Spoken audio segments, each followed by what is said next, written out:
বর্তমান সরকার ব্যর্থ হয়েছে। তো আওয়ামী লীগ বিপুল উৎসাহ নিয়ে, বিপুল সাহস নিয়ে ফিরে আসবে এবং বিপুল ভাবে আন্দোলন করবে, বিপুল ভাবে ভোট করবে। দুশ্চিন্তা করিয়েন না আপু, আমরা সবাই একসাথে আছি। নিশ্চয়ই, আমাদের সেটাই সেটাই তো মৌলিক সেটাই তো দায়িত্ব- চাওয়া। আওয়ামী লীগের নেতাকর্মীরা যেটা বারবার বলেছে, দেশে গণহত্যা হবে, লক্ষ লক্ষ মানুষ মারা যাবে। একটা রক্তের হোলি যে কোনো সময় হয়ে যেতে পারে। আওয়ামী লীগের এই দুরবস্থাতেও দেখবেন এই সমাজে তার 20%, 25% একটা সলিড ভোট ব্যাংক আছে। বড় প্রতিবেশী রাষ্ট্র যে দলটাকে দিনে রাতে পেলে পুষে দুধ কলা খাওয়ায় আমাদের উপরে এই দৈত্য আকারে চাপিয়ে দিয়েছে। আওয়ামী লীগ বলছে ফেব্রুয়ারিতে নানা কর্মসূচি নিয়ে তারা মাঠে থাকবে। এটি আওয়ামী লীগের যুগ্ম সাধারণ সম্পাদক বাহাউদ্দিন নাসিমের বক্তব্য আসলো, তারপরে আমরা ফেসবুকে তাদের একটা পোস্ট দেখলাম, আওয়ামী লীগের অফিসিয়াল ফেসবুকে। আমরা বিএনপিকেও দেখছি, তারা বলছে যে ফেব্রুয়ারি থেকে তাদের কর্মসূচি, সেই কর্মসূচি দ্রব্যমূল্যের ঊর্ধ্বগতি, সুষ্ঠু নির্বাচন এবং গণতন্ত্র ফেরাতে তাদের নানান কর্মসূচি ফেব্রুয়ারি থেকে শুরু হচ্ছে। প্রশ্নটা এখানে যে দুটো দলেরই আন্দোলন শুরু হচ্ছে ফেব্রুয়ারি থেকেই, এটা কি মানে কাকতালীয়, নাকি এর মধ্যে কোনো যোগসূত্র আছে? কিভাবে দেখেন আপনারা? ব্যারিস্টার ফুয়াদ, আপনার কাছ থেকে শুরু করি। ধন্যবাদ। বিএনপি এবং অন্যান্য রাজনৈতিক দল তো আসলে অলরেডি ক্রিয়াশীল। আমরা তো আমাদের ছোটখাটো জায়গা থেকেও তো প্রতিনিয়ত সরকারকে সমর্থন এবং সমালোচনা করে যাচ্ছি। যেখানে যেখানে ন্যায্যতার প্রশ্ন আছে, জনগণের ভোগান্তির প্রশ্ন আছে, সেখানে যেমন আওয়াজ তুলছি, যেখানে ক্রিটিক করা দরকার সেখানে ক্রিটিক করছি। সংস্কার, বিচার, নির্বাচন এগুলো নিয়ে রেগুলার আলাপ হচ্ছে, চলছে। এবং রাজনৈতিক কর্মসূচি তো আসলে চলছে, ব্যাপারটা এরকম না যে কর্মসূচি বন্ধ হয়ে আছে। বাংলাদেশের রাজনৈতিক দলগুলো এখনো সেই পুরাতন আমলের একটা আন্দোলনের ভাষায় না থাকলে মনে হয় যে রাজনীতি হচ্ছে না, রাজনীতি চলছে না, দলগুলোর কাজ নাই। ব্যাপারটা এরকম অনেক সময় মনে হয় আর কি। কিন্তু বাস্তবতা হচ্ছে আসলে কোনো না কোনো ফর্মে কর্মসূচি চলছে। যেহেতু আওয়ামী ফ্যাসিবাদীদের পতন হয়েছে, তো সেখানে আপনার মিছিল, মিটিং, বড় বড় সমাবেশ করা, প্রতিবাদ মিছিলের ঢংটা তো পরিবর্তন হয়ে গেছে। এখন মোর অফ এ আপনার সিভিল ডিমান্ড আর কি, আলোচনার মাধ্যমে দৃষ্টি আকর্ষণ করা, মানববন্ধন করা, প্রেস ক্লাবের সামনে দাঁড়ানো, সেই ফর্মে চলছে। তো সেটা বিএনপি অলরেডি করে যাচ্ছে আগে থেকেই, আমরাও সবাই যাচ্ছি এবং এটা করে যেতেই হবে আর কি। এটাই দেশের রাষ্ট্র সংস্কারের একটা একটা স্টাইল আর কি। আওয়ামী লীগ তো আসলে এর আগেও বহুবার বলছে চট করে চলে আসবে, এই সেই। এবং আমার মনে হয় যে এটাকে আমি আসলে খুব সিরিয়াসলি নিচ্ছি না। কারণ হচ্ছে যে তাদের ব্যাপারে আজকে চিফ অ্যাডভাইজারের প্রধান যে প্রেস সেক্রেটারি আছে তিনি কিন্তু আপনার খুব পরিষ্কার করে বক্তব্য দিয়েছেন, এবং এই বক্তব্যের সাথে আমি প্রিটি এগ্রি করি আর কি। যে যেই একটা থাগিস অর্গানাইজেশন যারা গণহত্যায় নেতৃত্ব দিয়েছে গত 16 বছরে, মানবতা বিরোধী অপরাধ করেছে, তাদের ন্যূনতম কোনো নেতাকর্মীর ভিতরে এখন পর্যন্ত কোনো অনুশোচনা নাই। তারা মিছিল, সংগ্রাম, আন্দোলন, কর্মসূচি, এর আগে তারা তো হরতাল কর্মসূচি পালন করেছে যুক্তরাষ্ট্রে, আমরা দেখেছি। আমি নিশ্চিত নই যে ওই হরতাল যেদিন ছিল যুক্তরাষ্ট্রে সেদিনকার আপনাদের যানবাহন চলাচল, বাজারঘাট আপনারা করতে পেরেছেন কিনা, আপনারা ঠিকমতো ঘুমাতে পেরেছেন কিনা। একটা বিশাল কর্মসূচি ছিল, 8-10 জন আওয়ামী লীগের নেতা যুক্তরাষ্ট্রে হরতাল পালন করেছে। তো এইটাকে আমি খুব সিরিয়াস মুডে দেখার মতো প্রিপেয়ার্ড না। আমার মনে হয় জাতি এটাকে কাইন্ড অফ এটা ফান পোস্ট আর কি, যেটা মজা করবার জন্য একটা ভালো পোস্ট হতে পারে। যে শেখ হাসিনা ফিরে আসার মতো, যেখানে তার টোটাল ফ্যামিলি মেম্বাররা এখন কোনো না কোনো ফর্মে বিচারের মুখোমুখি হচ্ছে। শেখ পরিবারের টোটাল যে ডাইনেস্টির যে অলিগার্কি, সেটা দেশে বিদেশে একের পর এক এক্সপোজ হচ্ছে। দুদক এটা নিয়ে ইনভেস্টিগেট করছে, ব্রিটিশ প্রেস ডিল করছে, আমেরিকাতে জয়ের ব্যাপারে এফবিআই ইনভেস্টিগেট করছে। তো এইরকম একটা বাস্তবতায় আওয়ামী লীগ আন্দোলন করবে, এটা তো একটা মানে থাকতে পারে আকাঙ্ক্ষা, তো মানুষের রাইট আর কি। মনে মনে আমরা মন কলা যদি কেউ খাই, এটা তো সুযোগ আছে। জি, ব্যারিস্টার ফুয়াদ, আমি আপনার কাছে আসবো। আকাঙ্ক্ষা রাইট, এই আন্দোলন বা কর্মসূচি দেওয়াটা কি তাদের রাইটের বাইরে? এটাও একটু আমি আপনার কাছে পরে আসি, যেটি প্রেস সচিব বলছেন। ব্যারিস্টার শামীম হায়দার পাটোয়ারি, আপনার কাছ থেকেও একটু, আপনি এটিকে কিভাবে দেখছেন? মানে বাইরের একটি রাজনৈতিক দল হিসেবে বিএনপি এবং আওয়ামী লীগ একই সময়, মানে একই মাসে ফেব্রুয়ারিতে যে এই আন্দোলনটি কি কাকতালীয়? এবং এটাও একটু জিজ্ঞাসা করতে চাই, আপনারা কি বাইরের রাজনৈতিক দলে কি, মানে আমি যেটি শুরুতে বললাম যে বাইরের রাজনৈতিক দল হিসেবে বিষয়টা কি তাইও? কারণ আওয়ামী লীগ যেটি বলছে 14 দল সহ যারা স্টেক হোল্ডার বা সব শ্রেণী পেশা, তাদের সাথে কথা বলে বলা হচ্ছে। আপনারাও এর আগে আওয়ামী লীগের সাথে আহ, একটা সময় জোটে ছিলেন, নির্বাচনে গেছেন, এই জন্য আপনাদের বিরুদ্ধে অনেক অভিযোগ এই সময় হয়। মানে আপনারাও কি এর মধ্যে আছেন? আওয়ামী লীগ যাদেরকে মিন করছে, যাদেরকে নিয়ে আন্দোলনের যাবার কথা ফেব্রুয়ারিতে বলছে, এটিও একটু স্পষ্ট হতে চাই ব্যারিস্টার সাহেব। যে আমরা জাতীয় পার্টি এই ফেব্রুয়ারিতে আন্দোলন করার ব্যাপারে কোনো সিদ্ধান্ত আলোচনা আমার জানা মতে হয়নি। বিএনপি আন্দোলন করছে, বিএনপির একটি পার্সপেক্টিভ আছে, বিএনপির পার্সপেক্টিভটা হচ্ছে বিএনপি অনুভব করছে যে ইলেকশন প্রলম্বিত করার একটা প্রচেষ্টা এই সরকারের মধ্যে আছে এবং ইলেকশন মুখী রাজনীতি হচ্ছে না, সে কারণে তারা সবসময় সরকারকে চাপে রাখছে। কিছু বাস্তবতাও আছে যেটা বিএনপিকে বুঝতে হবে, সবাইকে বুঝতে হবে। আওয়ামী লীগের এই মুহূর্তে ফিরে আসা আন্দোলন করার হুঙ্কারটি আমি মনে করি খুবই অবিবেচনা প্রসূত এবং এটি অত্যন্ত বিপজ্জনক। মাঠে ঘাটে এখনো আওয়ামী লীগের অনেক কর্মী আছে যাদেরকে ফেলে আওয়ামী লীগের শীর্ষ নেতৃত্বরা পালিয়ে গেছেন এবং এই নেতাকর্মীরা অনেকটা অসহায়ের মতোই আছে। এদের মধ্যে অনেকে দোষী, অনেকে নির্দোষ, অনেকে নিরীহ সমর্থক। কিন্তু যখন আওয়ামী লীগের কাউন্টার বলয়টা আওয়ামী ফোবিয়ায় ভুগছে, অনেকদিন থেকেই ভুগছে, আওয়ামী ফিরে আসবে এই ভয়ে ভীত হয়ে তারা যদি ক্রিয়াশীল শক্তির প্রতিক্রিয়া দেখায় ফেলে, রিয়াকশনারি গ্রুপ হিসেবে কাজ করে, তাহলে কিন্তু আমাদের আবার একটা রক্তের হোলি যে কোনো সময় হয়ে যেতে পারে। সেটাই যদি হয়ে থাকে, আওয়ামী লীগকে বুঝতে হবে এদেশে একটি আন্দোলন হয়েছে, সেই আন্দোলনে সাধারণ মানুষের অংশগ্রহণ ছিল। আপনি ষড়যন্ত্র তত্ত্ব দিয়ে অনেক কিছু আগে পিছিয়ে আনতে পারবেন, ফ্যাক্ট রিমেইন, সাধারণ মানুষ রাস্তায় নেমেছে, সাধারণ মানুষের নেমে এই সরকারকে পতন ঘটিয়েছে। এখন সেই পতন ঘটানোর পরে গোড়া থেকেই একটি সাংবিধানিক ডিরেকশন নিয়ে বর্তমান সরকারটি চলেছে। এটা পুরোপুরি কারেক্ট করা যেত না এমনটা না, কিন্তু একটা তড়িঘড়ি করে একটা অ্যাডহক একটা সিস্টেমের মাধ্যমে সেই সময় সরকারটা গঠন করা হয়েছিল, ফলে একটা ডিফেক্ট রয়ে গেছে। তার সাথে আরেকটা ডিফেক্ট তৈরি হচ্ছে।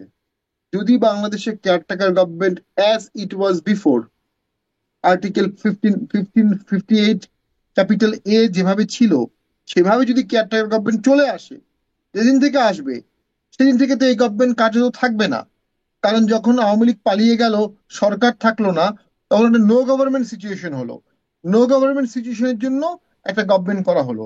যখন গভর্নমেন্টের প্রভিশন থাকবে, ক্যাটার গভর্নমেন্টের প্রভিশন, তখন এই সরকার কিভাবে থাকবে? তো সেই সব জায়গা দিয়ে আমার মনে হচ্ছে যে খুব বেশি দিন কোনো কিছুই প্রলম্বিত করার সুযোগ নাই। আওয়ামী লীগকে বুঝতে হবে এদেশের মানুষের মনে তারা আঘাত দিয়েছে। এদেশের বাচ্চাদের, শিশুদের, ছাত্রদের রক্তের দাগ তাদের হাতে লেগে গেছে, দুর্নীতির দাগ লেগে গেছে, বড় বড় কলঙ্কের দাগ লেগে গেছে।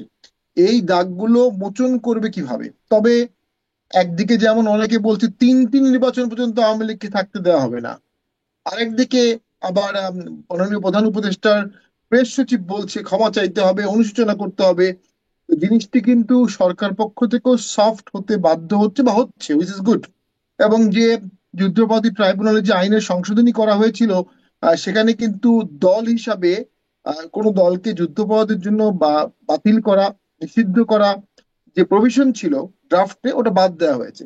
তো আমরা ধরে নিতে পারি দেশে একটি ইলেকশন হলে সেখানে আওয়ামী লীগের অংশগ্রহণ করার আইনগত আপাত দৃষ্টিতে অধিকার আছে, তবে বিপুল পরিমাণ মামলা তাদের অনেকের বিরুদ্ধে আছে।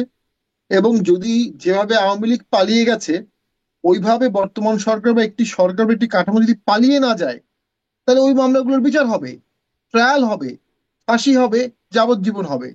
তো আওয়ামী লীগ বিপুল উৎসাহ নিয়ে, বিপুল সাহস নিয়ে ফিরে আসবে এবং বিপুলভাবে আন্দোলন করবে, বিপুলভাবে ভোট করবে, এটি ঠিক না, জি, এটি ব্যারিস্টার সম্ভব স্বামীহাদের না। পাটোয়ারি, তবে বর্তমান সরকার যদি সেভাবে পালিয়ে না যায়, মানে এই যদিটা আসছে কেন? না, কারণ আমি বলছি যে অনেকগুলো মামলা যেহেতু রয়ে গেছে, এই মামলাগুলো তো রয়ে যাবে। এই মামলার তদন্ত হচ্ছে, রিপোর্ট হচ্ছে, 164 হচ্ছে, কনফেশন হচ্ছে, ভিডিও ফুটেজ, এগুলো রয়ে যাচ্ছে। আর যদি বলছি এই কারণে যে ওই যে আওয়ামী লীগ ফিরে আসবে, কিভাবে ফিরে আসবে? আওয়ামী লীগের বিরুদ্ধে এখনো মানুষ রাস্তাঘাটে সরব হয়ে আছে। হ্যাঁ, একটা কারণে যদিটা আসছে, বর্তমান সরকার ব্যর্থ হয়েছে।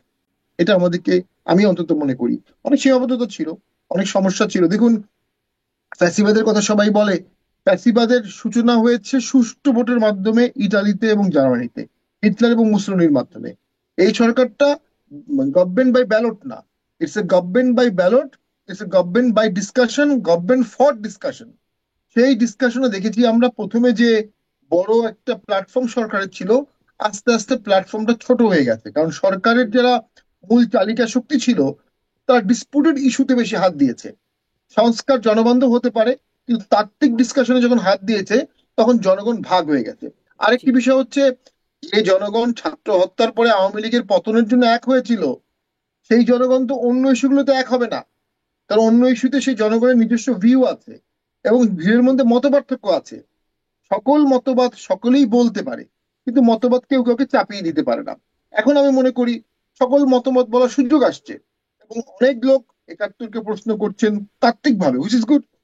75-কে প্রশ্ন করছেন, 90-কে নিয়ে আলোচনা হচ্ছে, 47 ইতিহাসের পদ সব হচ্ছে।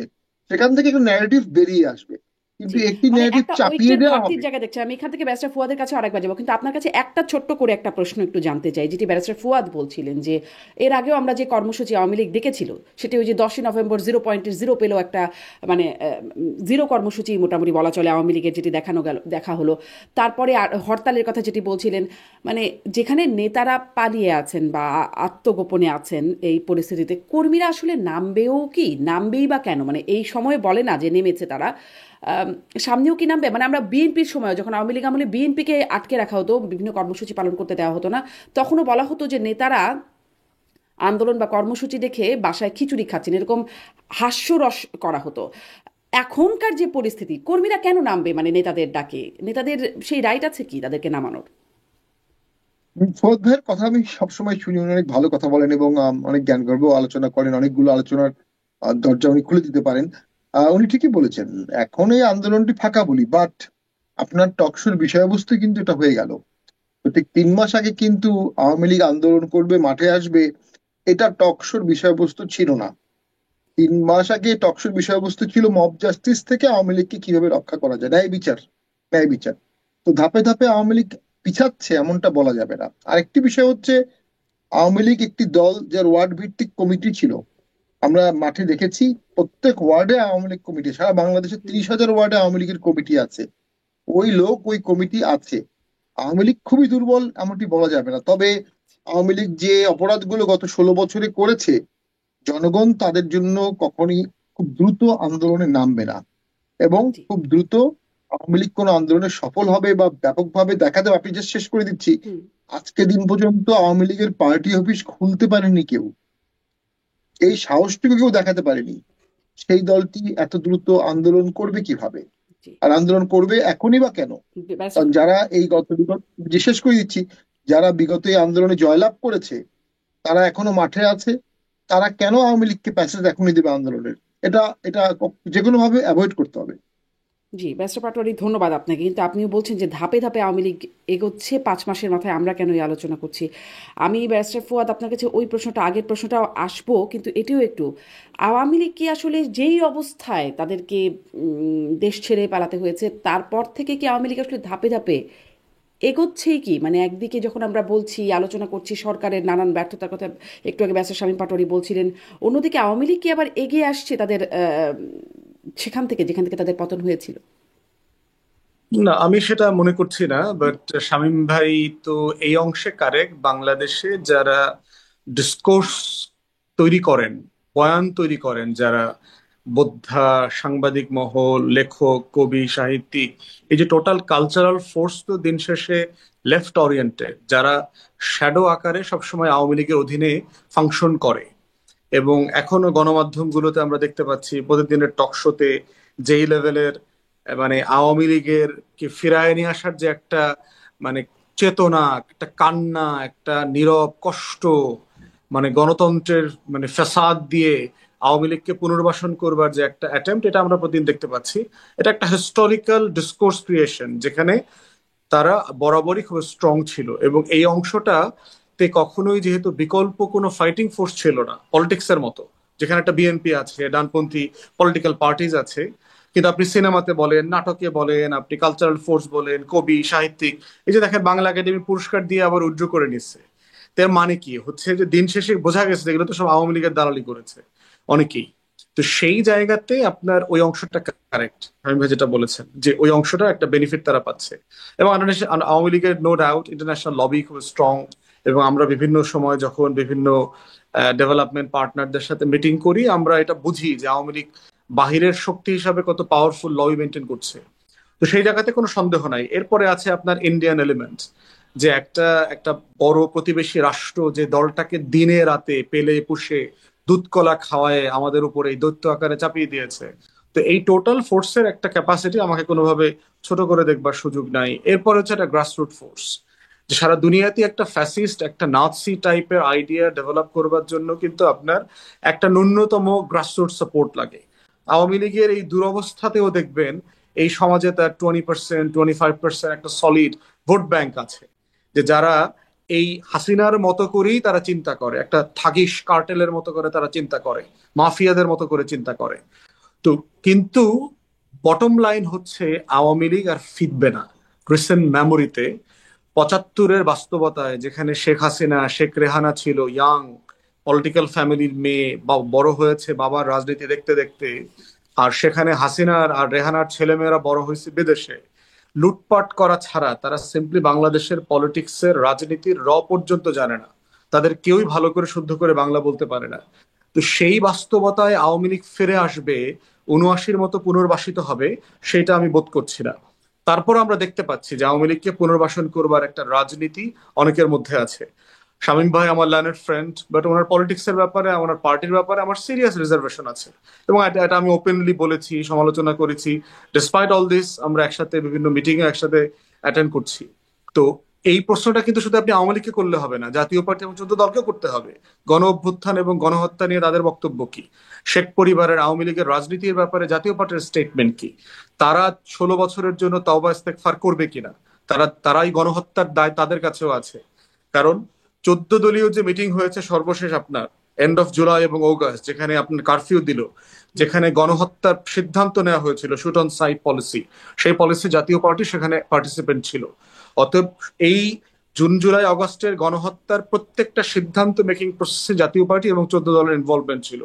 তাই সেক্ষেত্রে ওনাদের কাছ থেকেও এই বক্তব্য আসা দরকার, যে ওয়ার দে এই প্রশ্নটা স্ট্যান্ড একটু ফর। রেখে নেই ব্যারিস্টার ফওয়াদ, আপনার কাছে আগে ওই প্রশ্নটা আরেকটু ফিরবো, কিন্তু আমি প্রশ্নটা একটু শুধুমাত্র ব্যারিস্টার শামীম পাটোয়ারি আপনার কাছে রেখে যাচ্ছি, যে আহ, যেটি ব্যারিস্টার ফুয়াদ বলছেন, তৌবা আপনারা করবেন কিনা, আপনাদের সাথে যে এই অভিযোগের তালিকাগুলো যুক্ত হচ্ছে তার জন্য তৌবা করবেন কিনা। হাসনাত আব্দুল্লাহ অবশ্য বলেছিলেন কিয়ামতের দিন তৌবা কবুল হয় না। এই প্রসঙ্গটা আপনি একটু বলবেন শামীম পাটোয়ারি। ব্যারিস্টার ফুয়াদ, আপনার কাছ থেকে সেই জায়গাটাও আরেকটু শুনি, যে আপনি পুনর্বাসনের মানে আপনারা দুজনই, জি আপনারা দুজনই হচ্ছেন আইনজীবী, আজকের প্রোগ্রামে একটা বিশেষ মাহাত্ম্য আছে ব্যারিস্টার। সেখান থেকে ওই যে প্রশ্নটা আপনার কাছে করছিলাম, আপনি বলছিলেন আকাঙ্ক্ষা করা তো রাইট। এখন শুধুমাত্র আমরা যদি আইনের জায়গা থেকে দেখি, আইনের শাসনের জায়গা থেকে দেখি, যখন ধরেন আওয়ামী লীগ ক্ষমতায় ছিল, তখন হঠাৎ হঠাৎ আমরা দেখতাম যে জামাতের গোপন বৈঠক চলছে, এই সন্দেহে সেখান থেকে গ্রেপ্তার করা হলো, শিবির সন্দেহে ধরে নিয়ে যাওয়া হচ্ছে। তখন আসলে এই প্রশ্নগুলো আসতো যে এটা কি মানে আইন গোপন একটা বৈঠক করাটা কি আইনগতভাবে অপরাধ, বা শিবির সন্দেহে ধরে নিয়ে যাওয়াই শিবির সন্দেহ করে এটা কি নেওয়া যায় আইনগতভাবে? তেমনি এখনো আবার যখন এই বিষয়গুলো আসছে, আপনারা বলছেন বা প্রেস সচিব বলে দিলেন যে আওয়ামী লীগকে ভুল স্বীকার করার আগে, বিচারের আগে তাদেরকে কোনো কর্মসূচি করতে দেওয়া হবে না। কোন আইনের অধীনে আপনারা আসলে এই কথাটা বলছেন, বা কিসের অধীনে দেওয়া হবে না? প্রথম কথা হচ্ছে, জামাত শিবিরের কি তারা কোনো গণহত্যা করছে? জামাত শিবির কোনো গণহত্যা করছে? মানবতা বিরোধী অপরাধ করেছে? 71? জামাত শিবিরের নেতারা, আপনি তো 16 বছরের আমল নামার কথা বললেন, এই আলোচনাটা যেখানে আসছে, হ্যাঁ। গোপন মিটিং এর কথা বলে যে ধরপাকড় করা হয়েছে, এটা তো গত 16 বছর হয়েছে। তো 16 বছরে জামাত শিবির গণহত্যা করছে কিনা, মানবতা বিরোধী অপরাধ করছে কিনা, গণ অভ্যুত্থানে পরাজিত শক্তি হিসাবে তাদের নেতারা পাকিস্তানে পালায়ে গেছে কিনা, প্রশ্ন হচ্ছে এগুলো কোনটা তারা করে নাই। 71-এর ইস্যু, আপনি 71 তো ইন্ডিপেন্ডেন্ট আলোচনা, এটা আমাদের ইতিহাসের একটা বড় অধ্যায়, সেখানে পক্ষের শক্তি বিপক্ষের শক্তি বিচার, সেটা আলাদা করে আলোচনা করতে হবে। কিভাবে এটা করা যায়? এটা করা যায় হচ্ছে যে ম্যান্ডেট ক্রিয়েট হয় কিভাবে সেটা বুঝতে হবে। যে ইন্টারিম অ্যাডমিনিস্ট্রেশন বলেন অথবা যারা গভর্নেন্সের দায়িত্বে থাকেন, তাদের শাসন করবার এখতিয়ারটা তৈরি হয় কিভাবে? প্রথমত হচ্ছে ম্যান্ডেট তৈরি হয় যুদ্ধের মাধ্যমে, লড়াইয়ের মাধ্যমে। রোমান এবং পার্সিয়ানরা, এম্পায়াররা সরাসরি সম্মুখ যুদ্ধ করেছে, গ্ল্যাডিয়েটার্স এর মতো ফাইট করেছে। যারা যুদ্ধে বিজয়ী হয় তারা ওই সাম্রাজ্যের সম্পত্তি, ট্যাক্স কালেকশন, রেভিনিউ বাজেট শাসন করবার সক্ষমতা অর্জন করেন। দ্বিতীয়ত হয় হচ্ছে মডার্ন টাইমে হচ্ছে ডেমোক্রেটিক ইলেকশনের মাধ্যমে হয়, কনসেন্ট ক্রিয়েট করা হয়, যে জনগণের কাছে ভোট নেওয়া হয়, সম্মতি নেওয়া হয়, যেটার মধ্যে আমি শাসন করব, ট্যাক্স দিব। আপনাদের নেতা ওখানে 24 ঘন্টার ভিতরে দেখলেন 72টা এক্সিকিউটিভ অর্ডার দিয়েছে। বাইডেন অ্যাডমিনিস্ট্রেশনের অলমোস্ট 2.5 বছরের কাজ সে 72 ঘন্টায় 72টা অর্ডিন্যান্স দিয়ে সে শেষ করে দিয়েছে। তো এইটা তার একটা ম্যান্ডেট। থার্ড হচ্ছে জনগণের মধ্যে ম্যান্ডেট তৈরি হয় গণ অভ্যুত্থানের মাধ্যমে, মাস আপরাইজিং এর মাধ্যমে। তো mass uprising in itself a mandate to govern, make decisions, তো যেটা জুন জুলাই আগস্টে হয়েছে। তাই এই গণ অভ্যুত্থানে যারা বিজয়ী শক্তি, যারা গণহত্যার শিকার হয়েছে, যারা মানবতা বিরোধী অপরাধের শিকার হয়েছে, যারা 16 বছরে গণতন্ত্রহীনতার শিকার হয়েছে, তাদের এখানে রাইট জন্মায় যে আমি যেগুলো থেকে বঞ্চিত হয়েছি সেগুলো আমি আমার জন্য ফিরে পাবো। আর কতটুকু হচ্ছে আওয়ামী লীগ, জাতীয় পার্টি এবং 14 দলকে দেয়া হবে, এটার জন্য আমি বারবার যেটা বলেছি, একটা গণতদন্ত কমিশন হওয়া দরকার।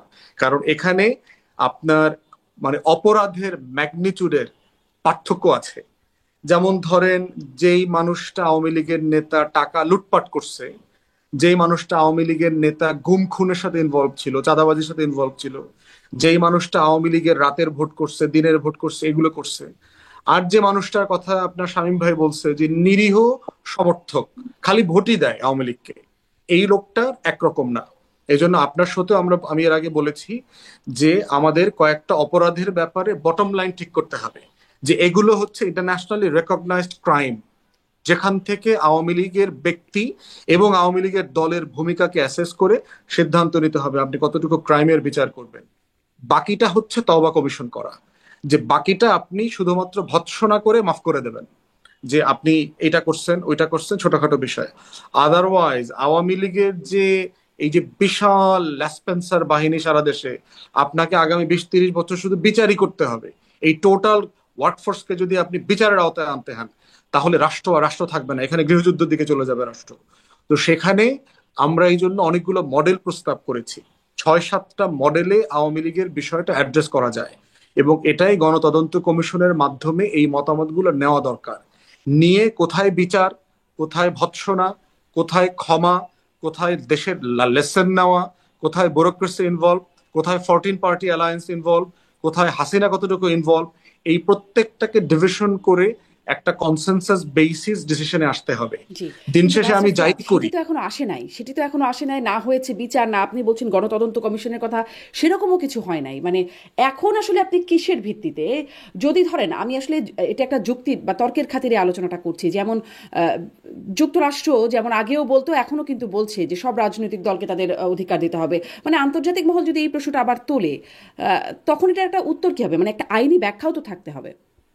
রাজনৈতিক পার্টিকুলারলি আওয়ামী লীগকে রাজনৈতিক দল আকারে নিষিদ্ধ করবার দাবি সরকারের কোনো জায়গা থেকে করা হচ্ছে না, এই জায়গাটা কিন্তু খুব পরিষ্কার থাকতে হবে। এবং আমরাও যেটা বলেছি যে দল আকারে আপনি আওয়ামী লীগকে নিষিদ্ধ করবেন, তার রাজনীতি নিষিদ্ধ করবেন, তাকে নির্বাচন থেকে সাসপেন্ড করবেন কয়েকটা টার্ম, কি করবেন, এটার ব্যাপারে আমাদের একটা কনসেনসাস হওয়া দরকার। আমি পার্সোনালি চাই গণতদন্ত কমিশনের মাধ্যমে এই অপশনগুলো আসুক এবং এটা রেফারেন্ডামে দেওয়া দরকার। তা না হলে যেটা হবে, কোনো কোনো দল মনে করবে যে আওয়ামী লীগের এই যে 20-25% ভোট ব্যাংক যদি আমি পুল করতে পারি, আমার নির্বাচনে বিজয়টা মানে মানে মাস্ট রিয়ালিটি আর কি, আমাকে কেউ ঠেকাইতে পারবে না। আমার 20%-25% যোগ হলে পরে আমি 60% ল্যান্ডস্লাইড ভিক্টরি নিয়ে আসবো। অতএব এই পুনর্বাসনের একটা রাজনীতি ফিরে আসবে, এবং পুনর্বাসনের রাজনীতি আমার এই যে পলিটিক্যাল স্কার আছে, মানে এই যে এই গণ অভ্যুত্থানের যে ব্যথা, আমার রক্তপাত হচ্ছে, এই রক্তপাতের সমাধান দেবে না। এই জন্য দেখেন পুনর্বাসনের রাজনীতি কিভাবে হয়েছে বাংলাদেশে।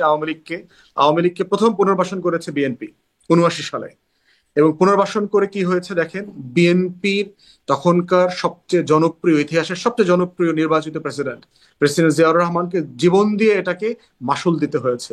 বিএনপিকে পুনর্বাসন করেছে কে? জাতীয় পার্টি করেছে দ্বিতীয়বার, 86 থেকে তাকে সংসদে নিয়েছে, বিরোধী দল বানিয়েছে। বিএনপিকে তৃতীয়বার পুনর্বাসন করেছে জামাত, 95-96-তে তাকে সংসদে প্রধান দল আকারে তাকে হাজির করেছে। আওয়ামী লীগকে সর্বশেষ পুনর্বাসন করেছে হচ্ছে 111-এর সরকার, সুশীলরা, আমাদের আমলাতন্ত্র, আমাদের সিভিল মিলিটারি ব্যুরোক্রেসিরা করেছে, এবং আমলাতন্ত্র নাই হয়ে গেছে বাংলাদেশে, খান খান হয়ে গেছে। তাহলে পুরো পুনর্বাসন প্রক্রিয়াটা দেখেন, রাজনীতিতে আনলো বিএনপি 79-তে, জাতীয় পার্টি 86 তাকে বিরোধী দল বানাইলো, জামাত তাকে সরকারে আনলো 96-তে, 111-এর সরকার তাকে দ্বিতীয়বার নির্বাচিত করলো। এই প্রত্যেকটা ফোর্স যে ক্ষমতার জায়গায় এসে এসেন্স কম্প্রোমাইজ করে ফেলেছে, দিন শেষে ক্ষতিগ্রস্ত হয়েছে কে? রাষ্ট্র ক্ষতিগ্রস্ত হয়েছে, দেশ ক্ষতিগ্রস্ত হয়েছে। তাই সেই জায়গাতে আওয়ামী লীগ ইস্যুটাকে খুব সিরিয়াসলি যদি আমরা কনসেনসাস এবং ক্রিটিক্যাল ডিসকাশন বেসিস হ্যান্ডেল না করি, তাকে পুনর্বাসন করা অথবা খারিজ করে দেওয়া, এর মাঝখানে যদি আমার কমন গ্রাউন্ড তৈরি না করতে পারি, তাহলে রাষ্ট্র আকারে অন্তর্বর্তীকালীন সরকার, নতুন রাজনৈতিক বন্দোবস্ত, সংস্কারের প্রত্যেকটা বিষয় সিরিয়াসলি এফেক্টেড হবে। তাই আলাপটা, তর্কটা সিরিয়াসলি করা দরকার। জি, এটা তো একদমই স্পষ্ট, এই তর্কটা সিরিয়াসলি করা দরকার, কিন্তু সেই কনসেনসাস সেটি এখনো হচ্ছে না। এবং যে ইতিহাসের বিষয়গুলো আপনি বলছিলেন, সেই ইতিহাসেই আমরা দেখছি মানুষ ভোট দিয়ে আবার আওয়ামী লীগ বিএনপি এই দুটো দলকেই তারা রাষ্ট্র ক্ষমতায় নিয়ে আসছে। আপনি বলছেন অন্তত 25% বা 20-25% মানুষ তাদের ম্যান্ডেটকেই বা তাদেরকেই আপনি কিভাবে অস্বীকার করবেন? অনেকগুলো প্রশ্ন তো এই কনসেনসাসের সাথে সাথে এই প্রশ্নগুলো তো জন্ম নেয়। এটা নিয়ে আসবো, কিন্তু শামীম পাটোয়ারিকে যে প্রশ্নটি করছিলাম সেটি, আচ্ছা আর একটা ওটা একটু আপনার কাছ থেকেও শুনি ব্যারিস্টার ফুয়াদ। ব্যারিস্টার শামীম পাটোয়ারিদের উদ্দেশ্যে যে প্রশ্নটি আপনি করছেন বা বক্তব্যটি দিচ্ছেন যে তওবা করতে হবে তাদেরকে, তওবাটা কি কবুল হবে? যদি করেনও তারা, আমি করবেন কিনা সেটি জিজ্ঞাসা করবো, করলেও কি কবুল হবে? হাসনাত আব্দুল্লাহ বলছিলেন যে তওবা কবুল হবে না কিয়ামতের সময়। না, ওইটা দেখেন, ওটা তো পুরো টোটাল টোটাল অ্যালায়েন্স নিয়ে কথা বলেছি, যে আওয়ামী লীগ জাতীয় পার্টি 14 দলের একটা হচ্ছে ফৌজদারি অপরাধের ব্যাপার। তাদের কোন অংশে তারা ফৌজদারি অপরাধ করেছে, ফৌজদারি অপরাধ তো বিচার্য বিষয়, এটা ক্ষমাযোগ্য কোনো বিষয়। দ্বিতীয়ত হচ্ছে গণতন্ত্র হত্যা করার জন্য যেখানে যেখানে ভৎসনার শিকার হইতে হবে, তাদেরকে তিরস্কার করতে হবে, সমালোচনার শিকার হইতে হবে, সেটা একটা করা। থার্ড হচ্ছে আপনার গণ অভ্যুত্থানের বিপক্ষে অবস্থান নিয়ে কারফিউ, গণহত্যা, গোলাগুলির দায় কে কতটুকু নেবেন, আওয়ামী লীগ কতটুকু নেবে, জাতীয় পার্টি কতটুকু নেবে, 14 দল কতটুকু নেবে, সেটা আলোচনা আসতে হবে।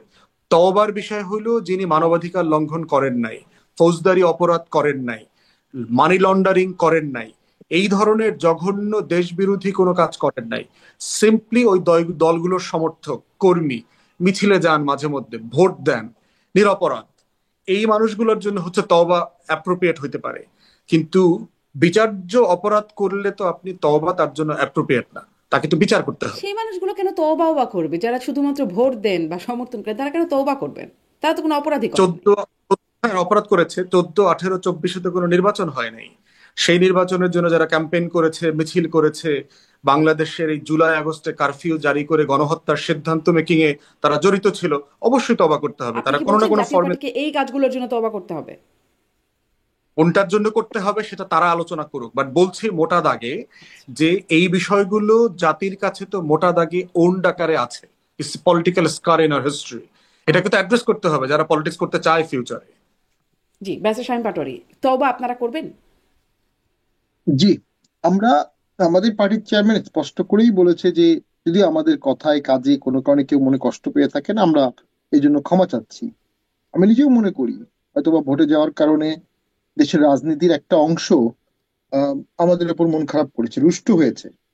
ভোটে যাওয়াটা সঠিক বেঠিক এটা নিয়ে অনেক আলোচনা আছে, কিন্তু মুখ্য প্রশ্ন হলো এটা কোনো ক্রিমিনাল অপরাধ না, যেটা ফুয়াদ সাহেব বললেন। কোনটা কোনটা ক্রিমিনাল অপরাধ এগুলোকে আলাদা করে ফেলেন, কোনটা কোনটা পলিটিক্যাল অপরাধ এটা জনসভায় তাকে তাকে সমালোচনা করেন। আর অসংখ্য দুর্নীতির অপরাধ আছে, এই দুর্নীতির অপরাধগুলোকে ট্রুথ কমিশন করে টাকা ফেরত আনার সাপেক্ষে শাস্তি লাঘব করে দেন। 6 বছর শাস্তি হতো, টাকা ফেরত নিয়ে আসছে, ওনার শাস্তিটা 1 বছর করে দেন, দেশও টাকা পেলো, সে লোকটা একটা সেফ এক্সিট পেলো। রাজনীতি একটা ঘোলাটে বিষয়, একটা ঘোলাটে বিষয়, সঠিক সিদ্ধান্ত নেওয়া সবসময় সঠিক ঠিক না। আর কোনটা সঠিক এটা কিন্তু বোঝাও মুশকিল। আজকে বিজয়ের পরে অনেকেই বিপ্লবী হয়ে গেছে, কিন্তু তারাই তো আবার সেই সময় সাইলেন্ট ছিল অনেকেই। তো আমি কয়েকটা জিনিস বলি আওয়ামী লীগের ফিরে আসা নিয়ে। ফুয়াদ সাহেব বললেন 71 সালেই তো আওয়ামী লীগ ফিরে আসছে, 70 সালেই তো আওয়ামী লীগ ফিরে আসছে। 70 সালে আওয়ামী লীগকে দেশের 77% লোক ভোট দিয়েছে, ইউনানিমাস ভোট দিয়েছে। পাকিস্তানেও কিছু ভোট আওয়ামী লীগ পেয়েছিল, বেলুচিস্তানে। তো সেখানেই তো আওয়ামী লীগ একটা দল হয়ে গেছে, সার্বজনীন দল হয়ে গেছে। এবং আরো ফিরিয়ে এনেছে কারা? পাকিস্তান তাদেরকে যখন ক্ষমতা দিল না, ক্ষমতা না দেওয়ার কারণে আওয়ামী লীগ আবার ফিরে আসলো।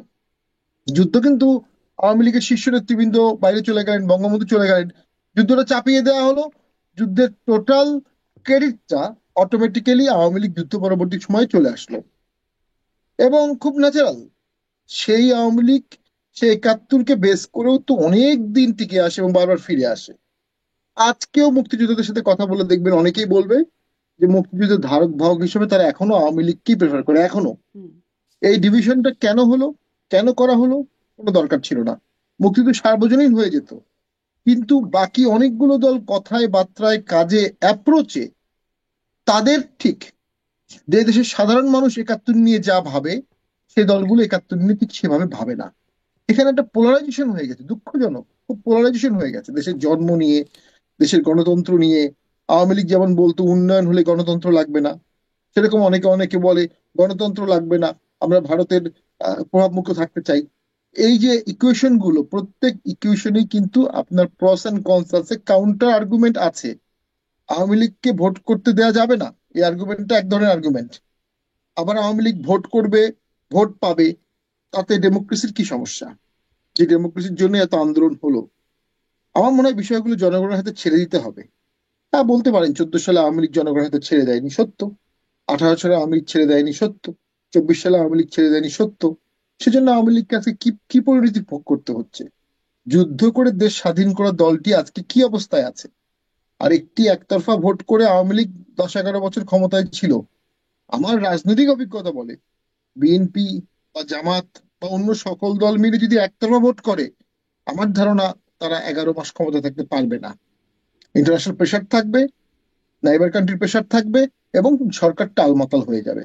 এমনকি এই সরকার, যেটি বিপ্লব পরবর্তী সরকার, এত বড় ম্যান্ডেট নিয়ে, এত জনগণের সমর্থন নিয়ে, এত আশা আকাঙ্ক্ষা, তা তো দেশ চালাতে পারছে না, নিয়ন্ত্রণ রাখতে পারছে না, দ্রব্যমূল্য নিয়ন্ত্রণ করতে পারছে না, এফডিআই বাড়াতে পারছে না, রিজার্ভ বাড়বে না, ইনফ্লেশন আকাশচুম্বী হয়ে যাচ্ছে, ক্রাইম রেট বাড়তেছে, মব প্রতিনিয়ত হচ্ছে, রাষ্ট্র কাঠামোই তো সংকটের মধ্যে পড়ে গেছে।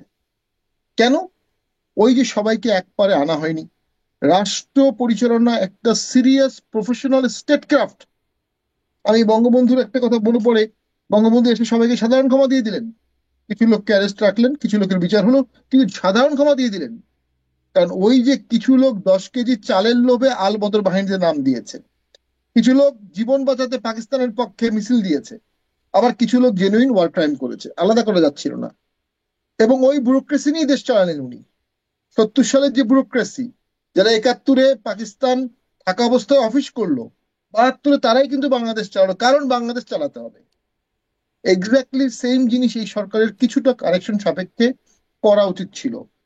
কন্টিনিউশন না করে এই সরকার বা অনেকেই একটা ম্যাসিভ সংশোধনবাদে যেতে যাচ্ছে।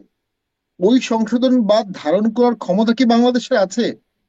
এবং যে যুদ্ধটা বা যে সংগ্রামটা বাংলাদেশে হয়েছে, ইটস নট ইথনিক ওয়ার, যে সাদার সাথে কালোর যুদ্ধ, অমুক ট্রাইবের সাথে অমুক, এটা বাঙালি বাঙালির মধ্যে যুদ্ধ, লড়াই, সংগ্রাম, একটা ইস্যু নিয়ে গণতন্ত্র, মানবাধিকার, বৈষম্যহীন সমাজ। বিষয়টা কিন্তু আন্তর্জাতিকত না, একটা তত্ত্ব বা একটা ধারণার বাস্তবায়ন। সেই ধারণার বাস্তবায়ন সকলকে মিলে যদি করতে হয়, তাহলে সকলকে মিলেই করতে হবে। দুঃখজনক হলো সত্য, এই সকলের মধ্যে আওয়ামী লীগ ইনক্লুডেড। আওয়ামী লীগকে পুরোপুরি বাদ দিলে বা বাদ দেওয়ার চেষ্টা করলে ওই তত্ত্বটা বাস্তবায়ন হবে না। আর হচ্ছে রাজনীতি হচ্ছে ভারসাম্যের খেলা।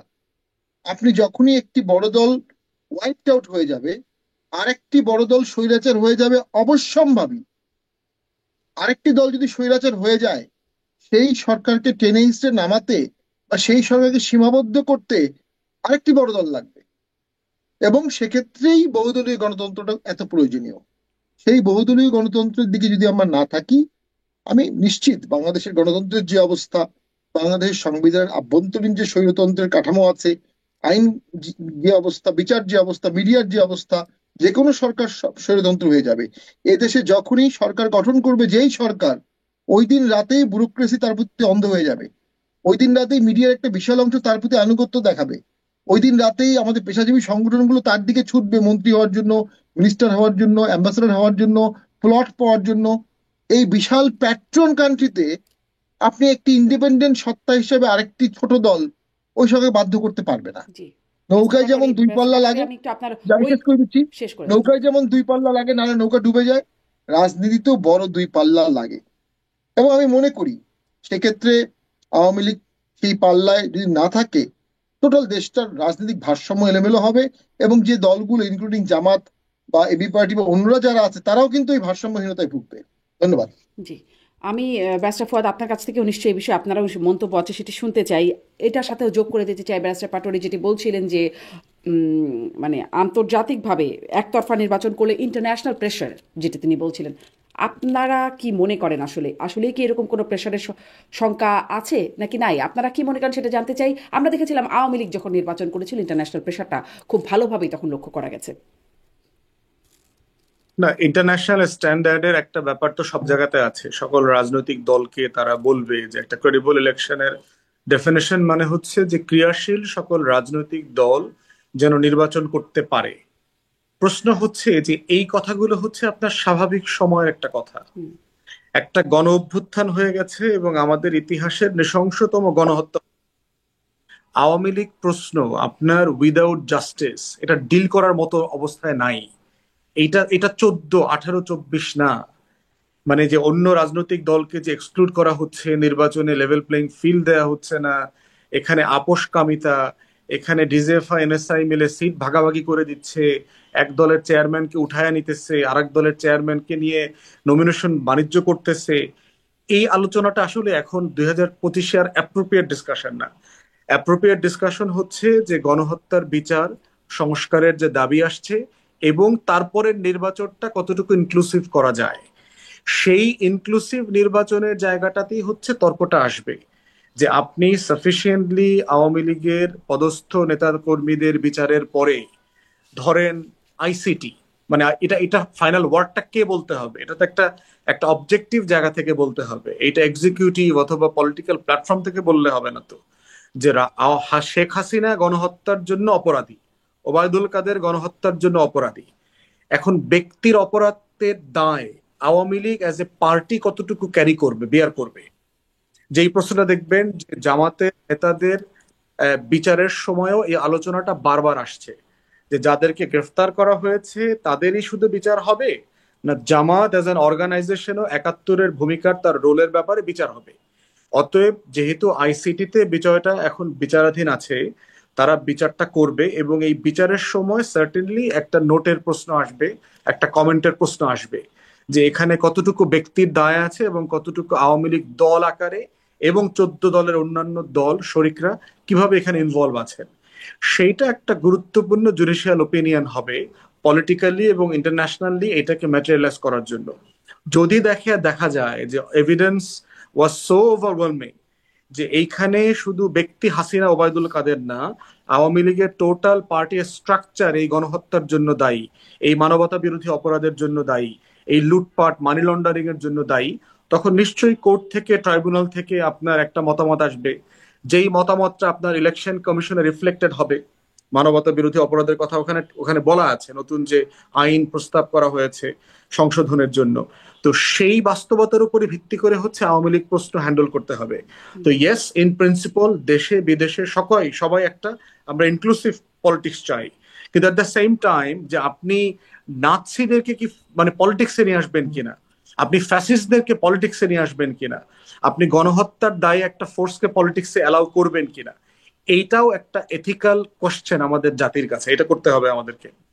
শামীম ভাই আরেকটা সেই পয়েন্ট রেজ এথিক্যাল করছে। কোশ্চেনে তো একরকম আমরা চলে আসছি, মানে গণহত্যার দায় যাদের উপর তাদেরকে ব্যক্তিদের বিচারের পর আপনিও যেটি বলছিলেন, তারপর তারা রাজনীতি করছে, বরং তাদের রাজনীতি যখন নিষিদ্ধ হয়েছে তখনই একটা সর্বাগ্রে একটা সমালোচনা তৈরি হয়েছে।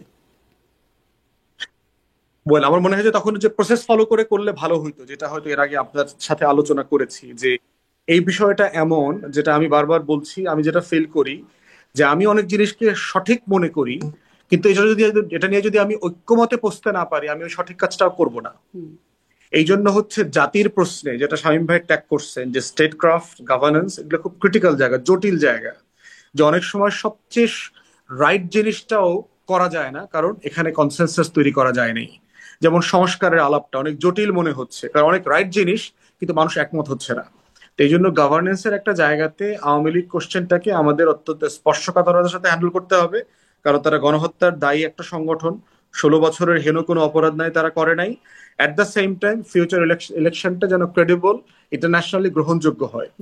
প্রশ্ন আসছে, শামীম ভাই বলছেন যে ক্রেডিবল অপোজিশনের প্রশ্ন, ধরেন যে দলটা এরপরে ক্ষমতায় আসবে সে হয়তো মোস্ট লাইকলি আওয়ামী লীগের ভোট পুল করলে সে 250 সিট নিয়ে ক্ষমতায় চলে আসবে, ল্যান্ডস্লাইড।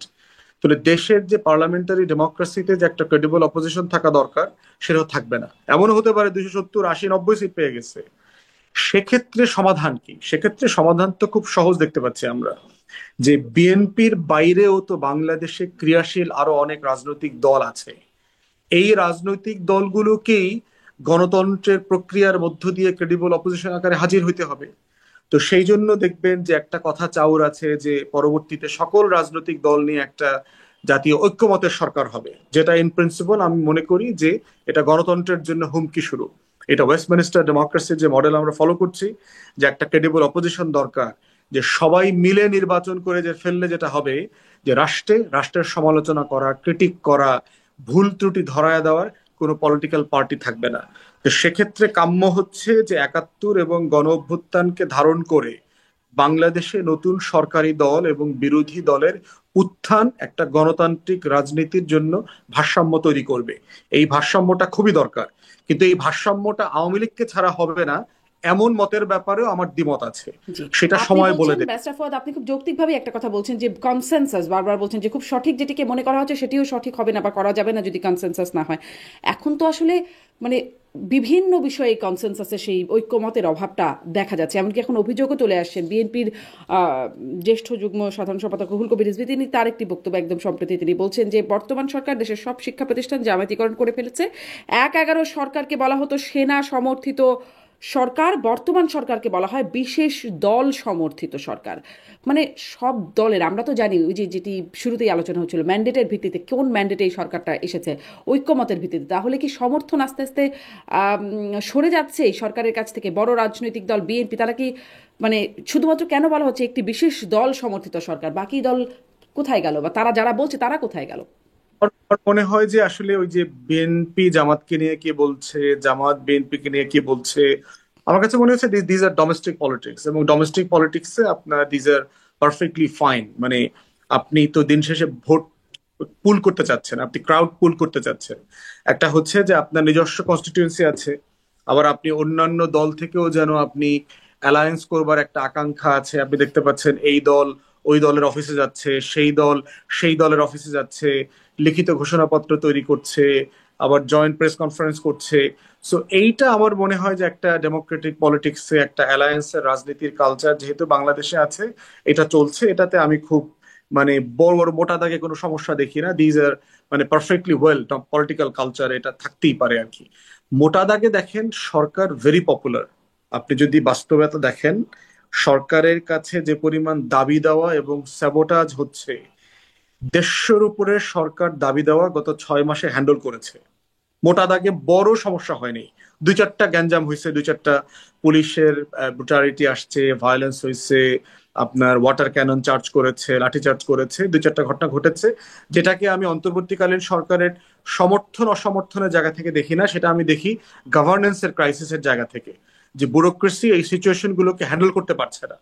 যে আপনি ইবতেদায়ী মাদ্রাসার শিক্ষকরা জাতীয়করণের দাবি করছে, 10 দিন পর্যন্ত প্রেস ক্লাবের সামনে অবস্থান কর্মসূচি করছে, তাকে শাহবাগে মাইট দেওয়ার পরে আহত করে হাসপাতালে পাঠানোর 24 ঘন্টা পরে কেন তার দাবিটা মানতে হবে? আপনি প্রথম দিন মেনে নিলেন না কেন? তাহলে মানলেন যখন, আপনি বলছেন যে প্রত্যেকটা দাবি যৌক্তিক, এই আমলারা কি বাংলা পড়ালেখা আগে করে নাই? যে এই 6টা দাবি কি আপনি 10 দিন আগে পড়তে পারতেন না? তিতুমির কলেজ থেকে শুরু করে 7টা কলেজ ঢাকা বিশ্ববিদ্যালয়ের সাথে থাকতে চায় না, বহু বছর থেকে থাকতে চায় না।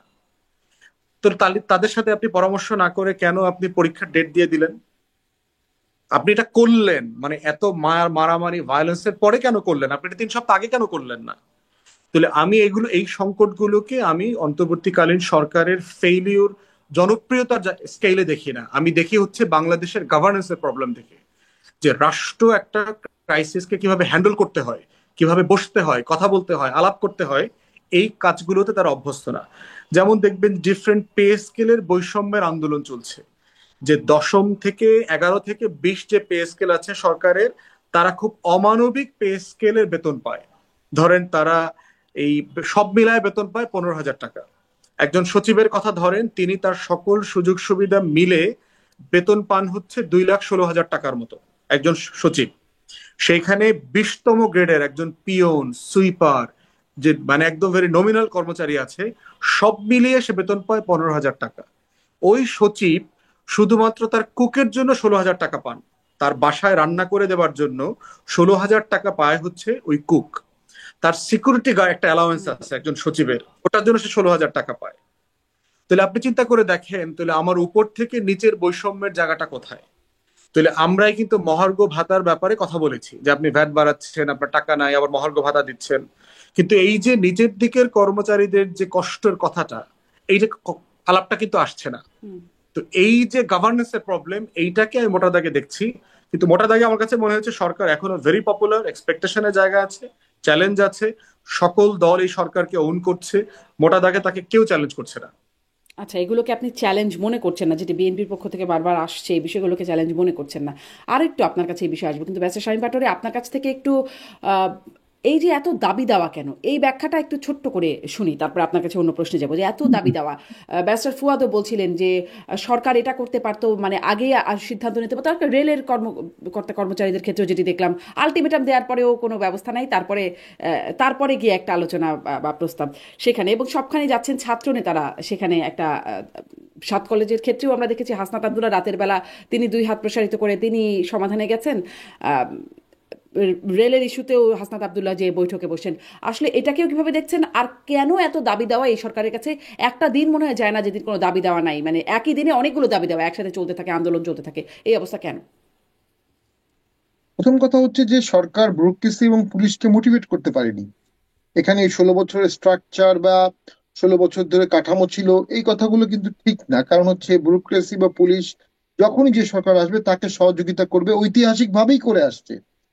সেখানে একটা কঠিন সংস্কারবাদ চলে আসছিল যে এদেরকে রিপ্লেস করা হবে, এদেরকে রিপ্লেস করে নতুন নেওয়া হবে, 2 লক্ষ নতুন পুলিশ নেওয়া হবে, অমুক আমলা নেওয়া হবে। সো ন্যাচারালি একটা ভীত সন্ত্রস্ত গ্রুপ তৈরি হয়ে গেছে প্রশাসনে, পুলিশে, রাজনীতির মধ্যে। এই ভীত সন্ত্রস্ত গ্রুপের সংখ্যাটা বিশাল।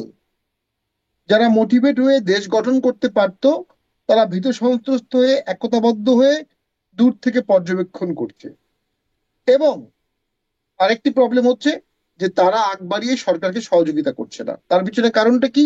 কারণ এই সরকারকে সহযোগিতা আগ বাড়িয়ে করে অথবা এই সরকারকে উপকার করে সে মনে করছে তার কোনো উপকার বা সম্মান বা স্বীকৃতি হবে না। কারণ এই সরকারটি একটি ক্ষুদ্র লেন্স দিয়ে তার কাঠামো তৈরি করছে। এবং আরেকটি জিনিস হচ্ছে, সেটি হচ্ছে সকলেই ধরে নিয়েছে এই সরকার দীর্ঘস্থায়ী না। যখন একটি সরকার দীর্ঘস্থায়ী না এমন মেসেজ চলে যায়, তখন প্রশাসন খুব সতর্কভাবে কাজ করে। কারণ সে যদি ভুল করে, পট পরিবর্তন করে, সেটার জন্য সে দায়ী হবে। সরকারের 4th ইয়ার 5th ইয়ারে গিয়ে ব্যুরোক্রেসি বেইমানি করে বা বিট্রে করে, 1st ইয়ারে করে না। তো এই সরকার এখন একটা ইলেক্টেড গভর্নমেন্টের 4th 5th ইয়ারের মতোই আছে। তো ন্যাচারালি আমরা দেখতে পাচ্ছি যে তারা অ্যাডমিনিস্ট্রেশন হচ্ছে না। আরেকটা হচ্ছে, পলিটিক্যাল ব্যক্তি, এমপি, মন্ত্রী, মিনিস্টার, প্রাইম মিনিস্টার তো প্রচুর ট্রাভেল করতো। আমাদের উপদেষ্টারা কিন্তু ট্রাভেল করে না, খুব কম ট্রাভেল করে, ভিজিবল না। তো দেশব্যাপী দেশটা চালাতে তার যে শক্তি লাগবে, নিয়ন্ত্রণ লাগবে, সেটা সে অর্জন করতে পারছে না। যেমন জিয়াউর রহমান ভালো বাংলা বলতে পারতো না, তো তার শিক্ষক মশিউর রহমান জাদু মিয়া তাকে বলল আপনি হাঁটেন, তো উনি শুধু হাঁটতেন। বাংলাদেশের এই কোনা ওই কোনা হেঁটে হেঁটে হেঁটে হেঁটে হেঁটে উনি মানুষের সাথে একটা সংযোগ স্থাপন করতে পেরেছিলেন। এখন ভোটের ব্যাপারে বিএনপি, আওয়ামী লীগ, জাতীয় পার্টি, জামাত, এবি পার্টি বা অন্য সকল পার্টি, বামপন্থী দল, এই স্ট্রাকচারে যদি মনে করেন এখানে আওয়ামী লীগ এবং তার অ্যালাইড শক্তি ভোটে নাই, সে ভোটগুলো অবশ্যম্ভাবী একটি বাস্কেটে যাবে। সে বাস্কেটটি জামাত বাস্কেট হবে না, সে বাস্কেটটি এবি পার্টি হবে না, সে বাস্কেটটি বিএনপি হতে পারে, জাতীয় পার্টিও হতে পারে। অথচ আর যদি আওয়ামী লীগ ভোট করে, তাহলে কিন্তু আওয়ামী লীগের ভোটটি আওয়ামী লীগের বাস্কেটে যাবে। তখন দেশে কোনো আচ্ছা, একটি একটা দল প্রশ্ন যদি একটু অ্যালাউ করেন একচ্ছত্র মাঝখান থেকে করে, জাতীয় পার্টিও কি নির্বাচন করতে পারবে? মানে যেই আলোচনায় না, আওয়ামী সেটা লীগকে নির্বাচন করতে দেওয়া হবে না বলা হচ্ছে, সেই একই আলোচনা জাতীয় পার্টির বিষয়টাও আহ, উঠেছে, যদিও এটির বিষয়ে কোনো ব্যাপারেই একদম সমাধানে আসা যায়নি। আমার ব্যক্তিগত অভিমত যে জাতীয় পার্টি এবং আওয়ামী লীগকে বাদ দিয়ে দেশে কোনো ইলেকশন হবে না। আমি যতটুকু আইনগত কাঠামোটা বুঝি। তবে যদি প্রচন্ড ভায়োলেন্স হয়, লেভেল প্লেইং ফিল্ড না থাকে, তখন জাতীয় পার্টি কি করবে সেটা তখনকার সময় দেখা যাবে। তো ভোটকে যদি আপনার বহুদলীয় ভোট হয়, তাহলে আন্দোলনকারী যারা, তারা তাদের ভোটটা কিন্তু তাদের বাস্কেটে পাবে, কিন্তু বাকি ভোটগুলো ভাগ হবে। তখন দেশে বরঞ্চ একটা পলিটিক্যাল ডাইমেনশন হতে পারে। আমি খুব খোলামেলা বলি, এই দেশটাকে যদি আপনি ভবিষ্যৎ স্বৈরতন্ত্রের হাত থেকে অবশ্যম্ভাবী নিয়ন্ত্রণ করতে চান, তাহলে হ্যাঙ্গিং গভর্নমেন্ট করতে হবে। কোনো দল 150টি পাবে না, আরেকটি দল বা দুটি দলের সহযোগিতায় 160-70 নিয়ে সংসদে যাবে। যখনই সেই দলটি স্বৈরাচার হবে, তার অ্যালাইনটা সরে আসবে, সরকার পতন হবে, সরকার ভয়ে থাকবে। সরকার যদি ভয়ে না থাকে, তাহলে থার্ড ইয়ারে গিয়ে সরকার স্বৈরাচার হয়ে যায়, আগের সকল সরকার হয়েছে। এছাড়া কি করে একটি বড় বৃহত্তর বিরোধী দল করা যায়? ধরে নিলাম বিএনপি ক্ষমতায় আসবে, তাহলে বাকি দলগুলোর তো উচিত ছিল, যারা এই আন্দোলনে সফল হয়েছে, ফ্রন্ট ফেজ, বাকি সব দলগুলোকে এক পতাকায় নিয়ে আসা। সেটা আওয়ামী লীগও হতে পারে। যদি এক পতাকায় না আনেন, তাহলে বিশাল সরকারি দল হবে। যে প্রবলেমটা আমরা পার্লামেন্টে ফেস করেছি, আমরা গুটি কয়েক লোক কথা বলতাম, সবাই আমাদের বিরুদ্ধে, হইচই হাঙ্গামা, কমিটি টমিটি সব সরকারি দল, কমিটির সব সভাপতি সরকারি দল। সংসদ অকার্যকর হয় কখন? যখন সরকারি দল 250+ সিটে চলে যায়, 220+ সিটে চলে যায়, তখন আর সংসদ থাকে না, কারণ সমস্ত কমিটি সবকিছু তাদের নিয়ন্ত্রণে চলে যায়। সেখান থেকে ভবিষ্যৎ ইলেকশনে সীমাবদ্ধ সরকার করতে গেলে সীমাবদ্ধ মেম্বার অফ পার্লামেন্টের সরকার করতে হবে। সেটা কিভাবে করা যায়? সেই পলিটিক্যাল স্টেটসম্যানশিপটা কাউকে না কাউকে নিতে হবে। এটা আওয়ামী লীগ কোনো ইস্যু না, এখানে জাতীয় পার্টি বিএনপি কোনো ইস্যু না। ইস্যু হচ্ছে ভবিষ্যৎ বাংলাদেশ, ইস্যু হচ্ছে এই বিশাল আন্দোলন, এই বিশাল স্যাক্রিফাইসটাকে আপনি কিভাবে রাষ্ট্র পরিচালনায় প্রতিফলিত করবেন। জি এখন তো চলছে অ্যাডহক সিস্টেম, অ্যাডহক সিস্টেমের সমালোচনা করা যায়, কিন্তু আসলে অ্যাডহক সিস্টেম কোনো সিস্টেম না। পার্মানেন্সি যখন আসবে, সেই পার্মানেন্সিটাও কি রেপ্লিকা হবে, নাকি আমরা একটু বেটার দেখবো? আম, জামাত তো 2001 থেকে 2006 বিএনপি কে নিবৃত করতে পারেনি। 21শে আগস্টের গ্রেনেড হত্যা, বাংলাদেশের 53 জেলায় বোম ফুটেছে, সেখানে কি জামাত দায়িত্বশীল সরকারি দলের ভূমিকা পালন করেছে? হ্যাঁ, একটা কথা বলতে হবে, জামাতের অধীনস্থ মন্ত্রণালয়গুলোতে জামাতের মন্ত্রীরা আর্থিকভাবে কোনো অসঙ্গতি করেনি, সৎ ছিলেন। এটা আমরা যতটুকু পারসেপশনে বুঝি। কিন্তু দেশে তো 21শে আগস্ট হয়েছে, মানুষকে বোম দিয়ে মারা হয়েছে, দেশে জঙ্গিবাদের উত্থান হয়েছে, এবং প্রত্যেকটা পলিটিক্যাল ইস্যুতে সেই সময় দুঃখজনক জামাত কিন্তু ট্রেডিশনাল পলিটিক্যাল বক্তব্যই দিয়েছে। ভ্যানিটি ব্যাগে করে বোম আনা হয়েছে, সবকিছু ইন্ডিয়ার উপর চাপিয়ে দিয়েছে, সবকিছু আওয়ামী লীগের উপর চাপিয়ে দিয়েছে। তো ওই যে বললাম, কাঠামোটা যখন আপনি স্বৈরতন্ত্রের থাকবে, সকলেই সেখানে স্বৈরতন্ত্র হয়ে যাবে। জি আর আওয়ামী লীগ যেহেতু 15 বছর বা 16 বছর ছিল, টানা 16 বছর কিউমুলেটিভ স্বৈরতন্ত্রের মধ্যে পড়ে আজকে এই অবস্থা হয়েছে। জি সামনে যে সরকার হবে, যে দল, তারা যদি আবার সেকেন্ড টাইম ক্ষমতায় আসে, তারাও স্বৈরাচার হবে। একটা গ্র্যান্ড অ্যালায়েন্স করতে হবে। ঠিক আছে, সরকার ওই দলটি করতে পারে, বাকি সব দল মিলে সংসদে 140, 150, 130 আসন নিতে হবে। তা না হলে দেশটি আবার এলোমেলো হয়ে জি যাবে। ব্যারিস্টার পাটোয়ারি, ধন্যবাদ আপনাকে। এইখান থেকে আসলে ব্যারিস্টার ফুয়াদের কাছে ওই প্রশ্নগুলো আসে যে সেই রকম কিছু ভাবনার মানে কিভাবে সম্ভব। যেই প্রশ্নটি আমি ব্যারিস্টার শামীম পাটোয়ারিকেও করছিলাম যে নির্বাচনে আওয়ামী লীগের বিষয়ে যেরকম একটা সিদ্ধান্ত বা একটা অভিমত তৈরি হচ্ছে, সেটি জাতীয় পার্টির ক্ষেত্রেও এরকম অভিযোগ ছিল বা 14 দল, সেই বিষয়েও আসলে কোনো বিষয় আছে কিন্তু ছোট্ট করে একটু শুনে মন্তব্য পড়বো। আপনার কাছে আমার আরো প্রশ্ন আছে ব্যারিস্টার ফুয়াদ। না, একটা বিষয় হচ্ছে যে ওইটা তো আমি রেফার করে দিয়েছি অলরেডি, যে মানে এখানে আমার মতের থেকেও হচ্ছে যে আপনার কনসেনসাস বেসড ওপিনিয়নটা বেশি ইম্পর্ট্যান্ট। কারণ হচ্ছে এটা একটা হিস্টোরিক্যাল ক্রিটিক্যাল জাংচারে আমরা আছি। আমরা এই জায়গাতে যদি ভুল করি, আমরা সবাই কালেকটিভলি সাফার করব। গণ অভ্যুত্থানের পক্ষে যারা ছিল আর গণ অভ্যুত্থানের বিপক্ষে থেকে যারা গণহত্যা চালিয়েছেন, সবাই কালেকটিভলি সাফার করব। ব্যুরোক্রেসির ব্যাপারে যেটা শামীম ভাই বলছিলেন যে সরকার ইন কনফিডেন্স তাদেরকে আনতে পারে নাই, এইটা থেকে আমার কাছে মনে হচ্ছে আসলে আনা সম্ভব কিনা এই জায়গাটা। আমি ভিতরের যতটুকু খোঁজ খবর দেখতে পাচ্ছি, যেমন ধরেন পুলিশ ফোর্স 2.5 লাখ, এর ভিতর 1,60,000 হচ্ছে ছাত্রলীগ গোপালগঞ্জের রিক্রুট। মানে মানে সে যে দরগায় বড় হইছে, যেই পীরের তারা মুরিদ, এই পীর ছাড়া তো সে আসলে আর কোনো পীরকে মানে আশেপাশে পীর মনে করে নাই। এখানে তো যদি নাগরিক হইতো দেশের মানুষ ওই সেন্সে, এই পুলিশ প্রশাসন তো প্রফেশনাল কনস্টেবল, প্রফেশনাল এসআই হিসেবে ট্রেন্ড হয় নাই গত 16 বছর।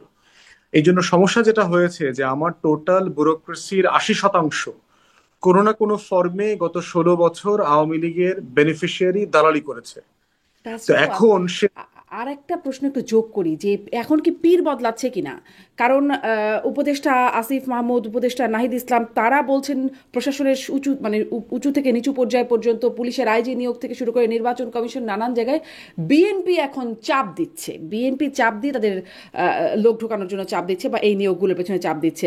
মানে তাহলে কি আসলে শুধুমাত্র পীর বদলাচ্ছে কিনা? আবার বিএনপি এদিকে অভিযোগ করছে জামাত সরকার চালাচ্ছে, জামাত তাদের লোক কৌশলে ঢুকিয়ে দিচ্ছে, সব জায়গায় জামাত ঢুকে যাচ্ছে। এই জন্য মানে আগে যেটা আওয়ামী লীগের দ্বারা ছিল, পীর ছিল আওয়ামী লীগ, এখন পীর বদলাচ্ছে কিনা?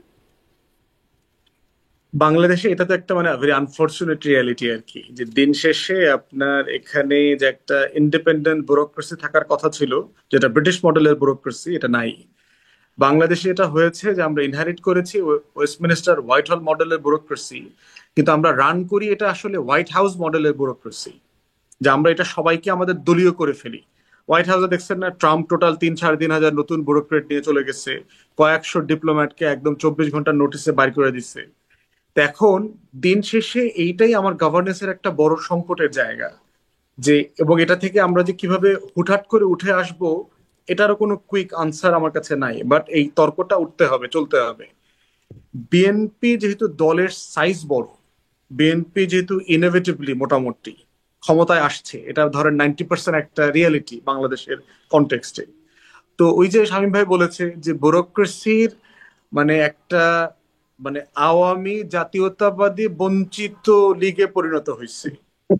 মানে অরিজিনালি হইলো আসলে আওয়ামী লীগের লোক, কিন্তু সে এখন জাতীয়তাবাদী ক্যাটাগরিতে আইসা নিজেকে বঞ্চিত দাবি করতেছে। দিন শেষে এটা সবাই আসলে তারা সেলফ ইন্টারেস্টে কাজ করছে। এবং আমরা যেটা খোঁজ খবর পাইলাম যে নিঃসন্দেহে আওয়ামী লীগের আমলে বিএনপি জামাতের ব্যুরোক্রেটরা ওই ঘরানার মানুষজন ক্ষতিগ্রস্ত হয়েছে, কিন্তু শুধুমাত্র পলিটিক্যাল কারণে ক্ষতিগ্রস্ত হয়েছে এমন লোকের সংখ্যা খুব কম, লার্জলি কিন্তু ইনকম্পিটেন্সের কারণে হয়েছে। তাহলে কোন বঞ্চিত হওয়াটা পলিটিক্যাল আর কোন বঞ্চিত হওয়াটা ইনকম্পিটেন্স, অথবা ধরেন আপনি ক্রাইম করছেন, কারাপশন করেছেন, আপনি ওএসডি ছিলেন, আপনি ভালো ব্যাড এসিআর পাইছেন, এইটার কোনো জাজমেন্ট হচ্ছে না। এই জন্য যেটা হচ্ছে, ব্যুরোক্রেসির ভিতরে একটা ক্যাওয়াস চলতেছে। তো এই ক্যাওয়াসটা আপনার যেহেতু কন্টিনিউয়াসলি তাকে নষ্ট করা হয়েছে, এটার কোনো কুইক সলিউশনও নাই। তারা কিন্তু চেষ্টা করছে যে আমরা কি রিটায়ারমেন্ট থেকে আনবো, আমরা কি আওয়ামী লীগের আমলের কিছু ভালো সচিবকে রাখবো, আমরা কি চুক্তিভিত্তিক নিয়োগ দিব, আমরা কি যারা বঞ্চিত ছিল তাদেরকে পটাপট 3-4টা প্রমোশন দিয়ে এনে পদে দিব। মানে এই প্রত্যেকটা মডেল কিন্তু সরকার এখন ট্রাই করছে, কিন্তু ট্রাই করেও সে এখনো যে লেভেলের নিয়ন্ত্রণ তার দরকার, এইটা তার এখনো প্রতিষ্ঠিত হয় নাই। এই জন্য আমি দেখতে পাচ্ছি যে এটার দায় আসলে দিন শেষে আমি আওয়ামী লীগকে দেব, কারণ এই পুরো ব্যুরোক্রেসি আমার রাষ্ট্র কাঠামোটাকে ধ্বংস করে দিয়ে গেছে সে, এবং এটার জন্য আমাদের লম্বা সময় সাফার করতে হবে। একটা পলিটিক্যাল গভর্নমেন্টও যদি আপনার আগামী বছরের শুরুতে জানুয়ারি ফেব্রুয়ারিতে আসে, এর সমাধান হবে না। কারণ আপনি হাজার হাজার লক্ষ লক্ষ সরকারি কর্মকর্তা কর্মচারী সাডেনলি তো আপনি আওয়ামী লীগ বলে বাড়ি পাঠাই দিতে পারবেন না। এটার তো একটা প্রসেস আছে। এই প্রসেসটাকে কিভাবে ফলো করতে হবে, ডিনাসিফিকেশন যে প্রজেক্ট আছে সেই মডেলগুলোকে দেখা দরকার, কাজে রেখে কিভাবে আইডিয়া মিনিমাম সার্ভিসটা নেওয়া যায়, সেই জায়গাটাতে লম্বা সময় কাজের একটা জায়গা আছে। জি, জি, কিন্তু তারপরে আবার ওই যে পীর বদলানোর যে জায়গাটা আছে, মানে অন্য দল এসে রিপ্লেস করে ফেলছে, সেই বাস্তবতাটাও জিজ্ঞাসা করছেন। ব্যাস আমি বাংলাদেশ আসলে কয়েকটা মন্তব্য পড়ে শোনাই, তারপর আরো দু একটা প্রশ্ন করবার সুযোগ আমি নিতে চাইবো, সময় চলে যাচ্ছে। অলি হাওলাদার তিনি লিখছেন, জামাত গণহত্যাকারী, তাদের ব্যাপারে ফুয়াদ সাহেবের মতামত জানতে চাই। আসাদুর রহমান মন্তব্য করছেন, যত কিছু প্রচার করুন না কেন, বাংলার মানুষ ছাত্রছাত্রীদের ডাকে রাস্তায় নেমেছে, প্রয়োজন হলে আবার নামবে, কোনো রাজনৈতিক দলের কথায় নামবে না, হয়তো মিন করতে চেয়েছেন। মোফাসিরুল হক লিখছেন, কোনোদিন আওয়ামী লীগকে ভালো লাগেনি, তবে ওয়াদা দিলাম এবার পরিবারের 9টি ভোট নিয়ে নৌকার পক্ষে। এম এ রৌফ লিখছেন, আমার আসনের জাতীয় পার্টির এমপি সাহেব তার স্বেচ্ছাধীন তহবিল হতে তার বাড়ির আশেপাশের লোকদেরই প্রতিবার বিতরণ করেছিলেন, কেন, এটার কারণ জানতে চাই।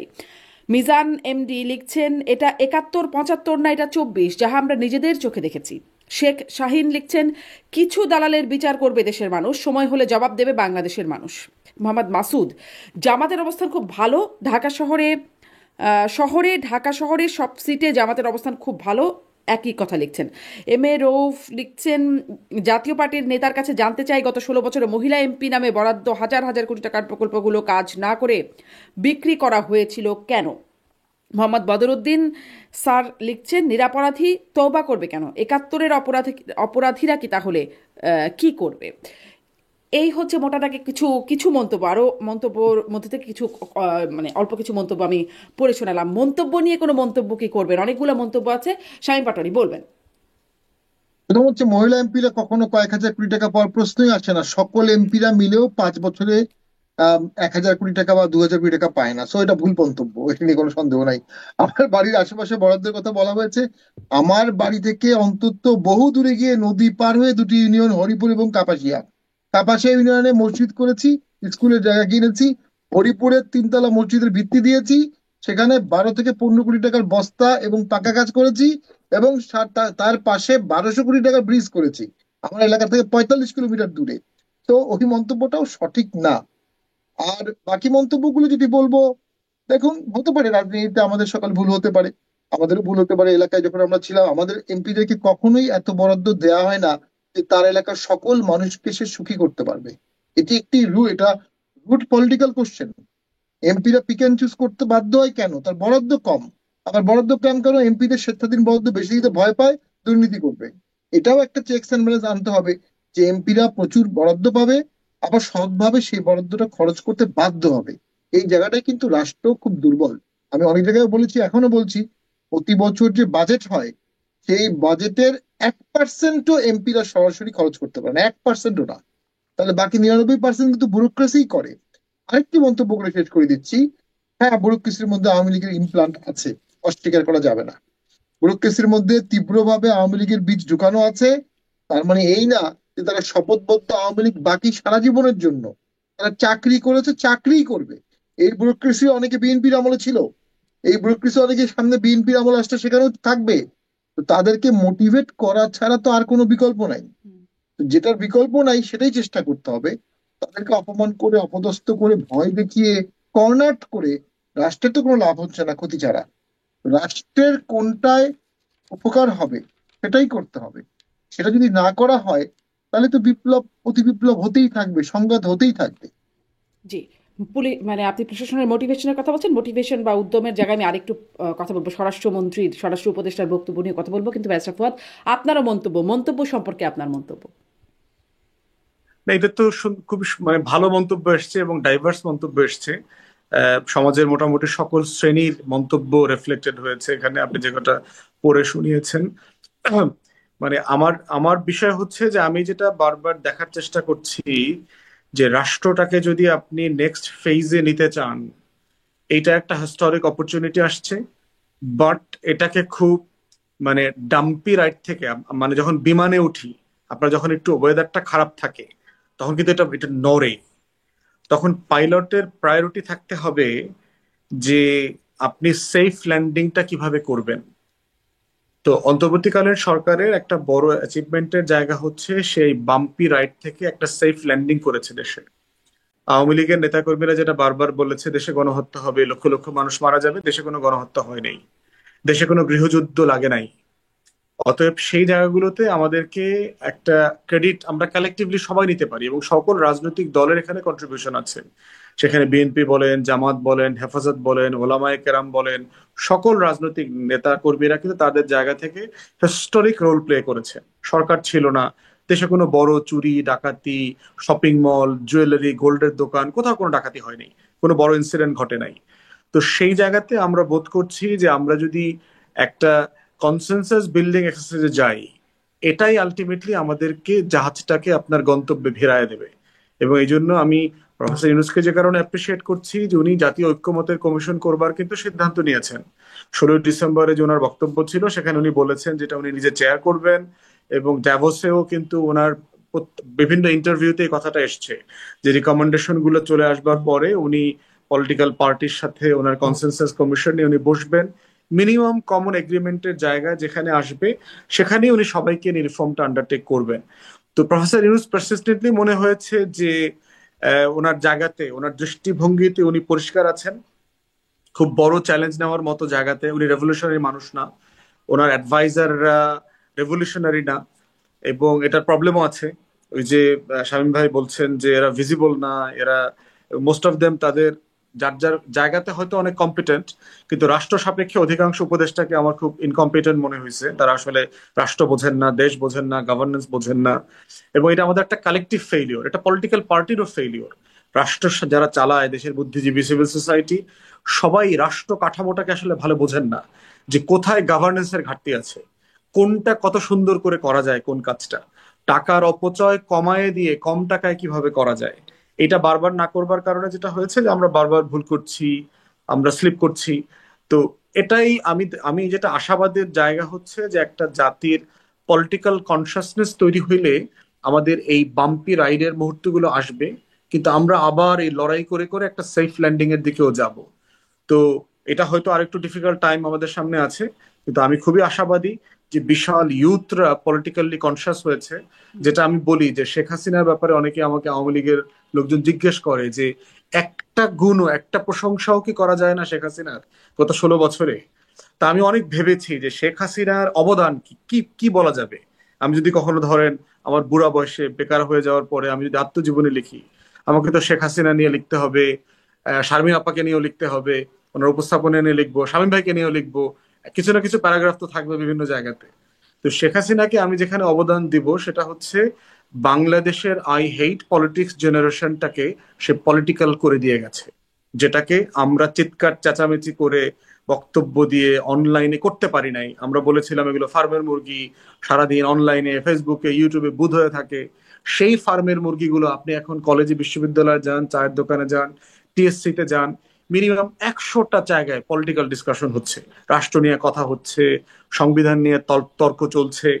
তো এইটা হচ্ছে শেখ হাসিনার সবচেয়ে বড় অবদান আওয়ামী লীগের, যে 3 সপ্তাহে 6 কোটি তরুণকে পলিটিক্যাল করে দিয়ে গেছে। এবং এইটার ইফেক্ট আগামী 30, 40, 50 ইয়ার্স পর্যন্ত চলবে। অতএব এইটাকে লিডারশিপের কাজ হচ্ছে এটাকে কিভাবে নেভিগেট করা যাবে, একটা ভিশনের দিকে নেওয়া যাবে, এবং দেশটাকে যেন আমরা সবাই মিলে যে একটা স্বপ্নের সোনার বাংলা দেখতে চাই, ব্যারিস্টার সাহেব, সেইখানে সেই যেন আমরা সবাই মেলার জায়গাটাতেই বারবার আসলে প্রশ্নটা আসছে, যখন আসলে সেই সবাই তো মিলেই ছিল 5ই আগস্টের। দুশ্চিন্তা করিয়েন না আপু, আমরা সবাই একসাথে আছি। নিশ্চয়ই, আমাদের সেটাই তো চাওয়া, এবং সেটাই তো চাওয়া। মানে যখন দেখি যে সেখানে আবার আন্দোলনের জায়গা তৈরি হচ্ছে, তখনই আসলে এই প্রশ্নগুলো আপনাদের কাছে করি যে পথটা ঠিক আছে কিনা। একটু মানে মোটিভেশনের কথা বলছিলেন আপনারা, প্রশাসনের কাজের মোটিভেশনের কথা। স্বরাষ্ট্র উপদেষ্টা বলেছেন পুলিশের কাজের উদ্যম কমে, মানে আগের মতো নাই, উদ্যম বাড়াতে কাজ চলছে। এটা নিয়ে অনেকে উদ্বেগও প্রকাশ করেছেন।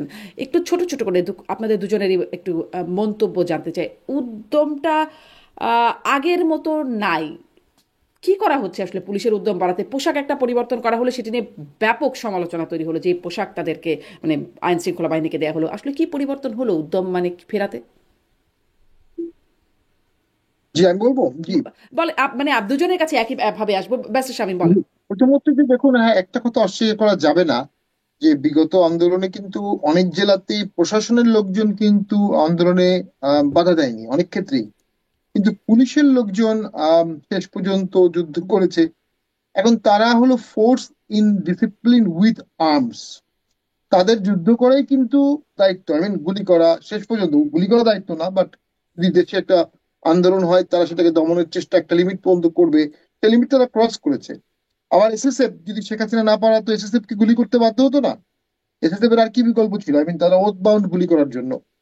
এক্ষেত্রে পুলিশের ওই কাজগুলোকে আম, ঠিক হত্যাকাণ্ড সব ক্ষেত্রে দেখানো যাবে না। যেটা হত্যাকাণ্ড সেটা হত্যাকাণ্ড, ঠান্ডা মাথায় যেটা মারা হয়েছে সেটা হত্যাকাণ্ড। বাকিগুলো কেউ আন্ডার অর্ডার কাজ করেছে, চেইন অফ কমান্ডে কাজ করেছে। এখন সাব ইন্সপেক্টরকে এসপি গুলি করতে বলেছে, সেটা সাব ইন্সপেক্টরের কি বিকল্প ছিল? এসপি কে ডিআইজি গুলি করতে বলেছে, এসপির কি বিকল্প ছিল? এটা খুব ডিফিকাল্ট এই জিনিসগুলোকে আলাদা করা। তবে আমি জানতে পেরেছি লয়ার হিসেবে যে অনেকের ক্ষেত্রে সুনির্দিষ্ট প্রমাণ পাওয়া গেছে। তো সুনির্দিষ্ট প্রমাণ যারা পাওয়া গেছে তাদেরকে আলাদা করে ফেলেন, বাকিদেরকে মোটিভেট করেন। আপনি চাইলেই তো এখন ডিআইজি তৈরি করতে পারবেন না, আপনি চাইলেই তো এখন এডিশনাল আইজি তৈরি করতে পারবেন না। যেটা করা হচ্ছে 17 বছর আগে খুঁজে বিজে কিছু লোক আনা হচ্ছে, এটাও এই অ্যাডহক টেম্পোরারি সলিউশন অনেক ক্ষেত্রে। সে সংখ্যাটাও কম, রিটায়ার্ড লোককে ফিরিয়ে আনার চেষ্টাও করা হচ্ছে। যারা আছে তাদেরকে মোটিভেট করতে হবে, তারা চাকরি করে এবং তারা যদি জীবনের নিরাপত্তা পায়, চাকরির নিরাপত্তা পায়, মর্যাদার নিরাপত্তা পায়, পরিবারের নিরাপত্তা পায়, তারা কেন দেশ গঠনের কাজ করবে না? অবশ্যই করবে, করতে হবে। এবং সেটাই ডক্টর ইউনূসের প্রধান কাজ ছিল। যদিও কিছুদিন আগে তিনি একটি প্রশাসন ক্যাডারের একটি মিটিং এ বলেছেন যে যাদের সুনির্দিষ্ট অভিযোগ আছে তারা ছাড়া বাকি সবাই কাজ করেন। একই রকম বক্তব্য তাকে পুলিশে দিতে হবে, পুলিশকে মোটিভেট করতে হবে। না হলে তো দেশ চলবে না। দেশে ক্রাইম বাড়ছে, এই ক্রাইম গুলো বাড়তে বাড়তে কোথায় যাবে আমরা জানি না। দেশে দারিদ্রতাও বাড়ার সম্ভাবনা আছে, যখন দারিদ্রতা বাড়বে তখন ক্রাইম আরো ডাবল ট্রিপল হবে, তখন সমস্যা আরো বাড়বে। তার আগেই সমস্যার সমাধান করতে হবে। ওনাকে নেলসন ম্যান্ডেলা হতে হবে, আমি এর কোনো বিকল্প দেখি না। ব্যারিস্টার ফুয়াদ। ধন্যবাদ।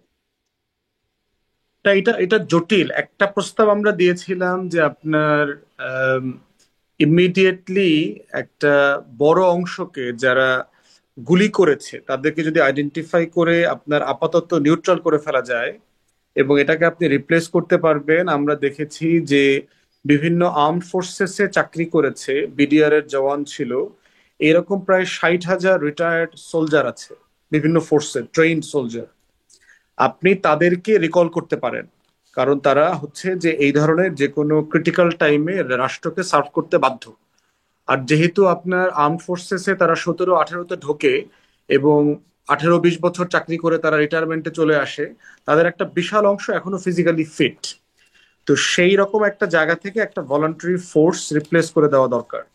এর বাইরে হচ্ছে আমাদের ট্রেন বিএনসিসি রোভার স্কাউটস আছে, তাদেরকে কোনোভাবে এই ফোর্সের সাথে ট্যাগ করে দিয়ে কোনো দায়িত্ব পালন করানো যায় কিনা সেটাও বিবেচনায় নেওয়া যেতে পারে। বাট একটা অংশকে বাড়ি পাঠায় দেওয়া খুব জরুরি হয়ে গেছে, কারণ তারা হচ্ছে যেহেতু আওয়ামী লয়ালিস্ট, এই গণ অভ্যুত্থানে অ্যাক্টিভলি ফিল্ডে কাজ করেছে, গণহত্যায় অংশগ্রহণ করেছে, সে কিন্তু ফোর্সে থেকে শুধু নিজে নিষ্ক্রিয় হচ্ছে না, সে কিন্তু তার টোটাল ইউনিটকে সাইকোলজিক্যালি ইনঅ্যাক্টিভিটিটাকে ইনজেক্ট করে। আপনি দেখবেন যে মনস্তাত্ত্বিক ভাবে আপনার বন্ধুটা যদি খুব হাসি খুশি হয়, মন খোলা হয়, তার সাথে মিশলে দেখবেন আপনারও মনটা ভালো থাকে। কিন্তু আপনার বন্ধুটা যদি খুব হতাশাবাদী হয়, যে এমনিতেই ডিপ্রেস, জীবনের সবকিছু নিয়ে এসে হতাশ, তার সাথে আধা ঘন্টা থাকলে দেখবেন আপনিও জীবন সম্পর্কে হতাশ হয়ে যাবেন। তো এই জন্য এই আওয়ামী লয়ালিস্ট একটা অংশকে ফোর্স থেকে বের করে দেওয়া ইমিডিয়েটলি জরুরি হয়ে গেছে। আদারওয়াইজ আপনি টোটাল ফোর্সকে মোটিভেট করে সেখানে আনতে পারবেন না। জি। আর আরও টুকটুক করে দু একটা প্রশ্ন উত্থাপন করতে চাই। বিডিআর বিদ্রোহের কথাটাও একটু বলছেন, বিডিআর সৈনিকদের কথা বলছেন, তখনই মনে হলো এই প্রশ্নটাও একটু করি। বিডিআরের সেই বিদ্রোহের সময় যারা বেঁচে ফিরেছেন অফিসার আছেন এবং শহীদ পরিবারে যারা আছেন তারা একটা সংবাদ সম্মেলনে বলছেন যে হত্যাকারীদের নির্দোষ আখ্যা দিতে ব্যস্ত বা তৎপরতা চলছে, তারা ক্ষোভ প্রকাশ করছেন। এই প্রসঙ্গটাও একটু জানতে চাই, আসলে তাদের ক্ষোভটা, তারা যে ক্ষোভ প্রকাশ করছেন এটি কি আপনারা কিভাবে দেখছেন? ব্যারিস্টার ফুয়াদ, আপনি বলেন একটু যদি। ক্ষোভের তো জেনুইন ন্যায্যতা আছে, কোনো সন্দেহ নাই। আপনার পিলখানা গণহত্যায় যেটা হয়েছে সেটা হচ্ছে যে 57 জন মিলিটারি অফিসারই শুধু গণহত্যা শিকার হন নাই, আপনার জওয়ানরা কিন্তু হাজারে হাজারে শিকার হয়েছেন এবং আপনার অল্প কয়েকজন মারা গেছে, কিন্তু আপনার গ্রেফতার হয়েছিল কিন্তু 19-20 হাজারের মতো তখনকার সময় যদি মনে রাখেন। এবং ওই সময় কিন্তু আমরা প্রচুর শুনেছি প্রতি সপ্তাহে 2 জন 3 জন 4 জনের লাশ, বিডিআর জওয়ানের লাশ জেলখানা থেকে উদ্ধার করা হচ্ছে, কারণ ইন্টারোগেশনের নামে মিলিটারি অফিসাররা তখন ব্যাপক টর্চার করেছে তাদেরকে রিমান্ডে নিয়ে। তো এবং অনেক জওয়ানকে হত্যা করা হয়েছে এই প্রসেসের মধ্য দিয়ে। সে কারণেই আমরা কিন্তু শুরু থেকে গণহত্যা তদন্তের জন্য পিলখানার আলাদা কমিশন দাবি করেছি, গত 4-5 বছর থেকে দাবি করে এসেছি। এবং এখনো যে কমিশনটা করেছে এটার টার্মস অফ রেফারেন্স কিন্তু সাফিসিয়েন্টলি ভালো হয় নাই। আমি চিঠিতে দেখলাম এই বিডিআর সংক্রান্ত কোনো মামলার কাগজপত্র নথি তারা তলব করতে পারবেন না। যারা গ্রেফতার আছেন তারা 164-এ কি কি কথা বলেছেন, কাদেরকে ইনক্লুড করেছেন, কারা কারা এই ঘটনার সাথে দায়ী, কাদের নাম বলেছেন, এই কাগজপত্রগুলো এই কমিশন দেখতে পারবে না। তাহলে আপনি একটা টোটাল জাস্টিস যেটাকে আমরা বলি যে পুরোটা মিলায় যে ইনসাফটা আপনি কিভাবে করবেন? আমাকে সশস্ত্র বাহিনীর পরিবারের কথাও শুনতে হবে, তাদের যাদের উইটনেস আছে তাদের কথা শুনতে হবে, বিডিআর জওয়ান যারা আছে তাদের পরিবারের কথাও তো শুনতে হবে। অধিকাংশ বিডিআর জওয়ান যারা ওখানে গ্রেফতার অথবা মামলার শিকার হয়েছেন নিরপরাধ মানুষ, সিম্পলি কিছুই করেন নাই। যেখানে বিদ্রোহ হয়েছে কালেকটিভলি সবাই পরবর্তীতে অ্যারেস্ট করা হয়েছে। তো সেই জায়গাতে আমরা বোধ করছি যে এই প্রত্যেকটা দাবিকেই এই কমিশনকে এখতিয়ার দেওয়া দরকার, এটা যেন তারা তথ্য প্রমাণ দিয়ে যাচাই বাছাই করেন। রাষ্ট্রের ঐতিহাসিক দায়ের জায়গা থেকে দরদ দিয়ে এই কাজগুলো হওয়া দরকার, কারণ ইনসাফের যদি ঘাটতি থাকে এই কষ্ট জেনারেশন আফটার জেনারেশন ক্যারি করবে। জি, মানে এই ইনসাফের ঘাটতি একটা খুব বড় প্রসঙ্গ, খুব বড় একটা জায়গা। ব্যাস শামীম পাটোয়ারি, আপনার কাছ থেকে একটু এটা শুনি। পুরো ইনসাফের ঘাটতি নিয়ে আরেকটু বলবো, কিন্তু এটি একটু শুনি যে যেই ক্ষোভ তারা জানাচ্ছেন বিডিআর হত্যাকাণ্ডের শহীদদের পরিবার বা যারা বেঁচে ফিরেছেন তাদের, সেই বিষয়ে আপনার পর্যালোচনা কি? বিচার কি আসলে অধরাই থেকে যাবে? দেখুন, বিচার কিছু কিছু হয়েছে এবং কিছু কিছু হয়নি।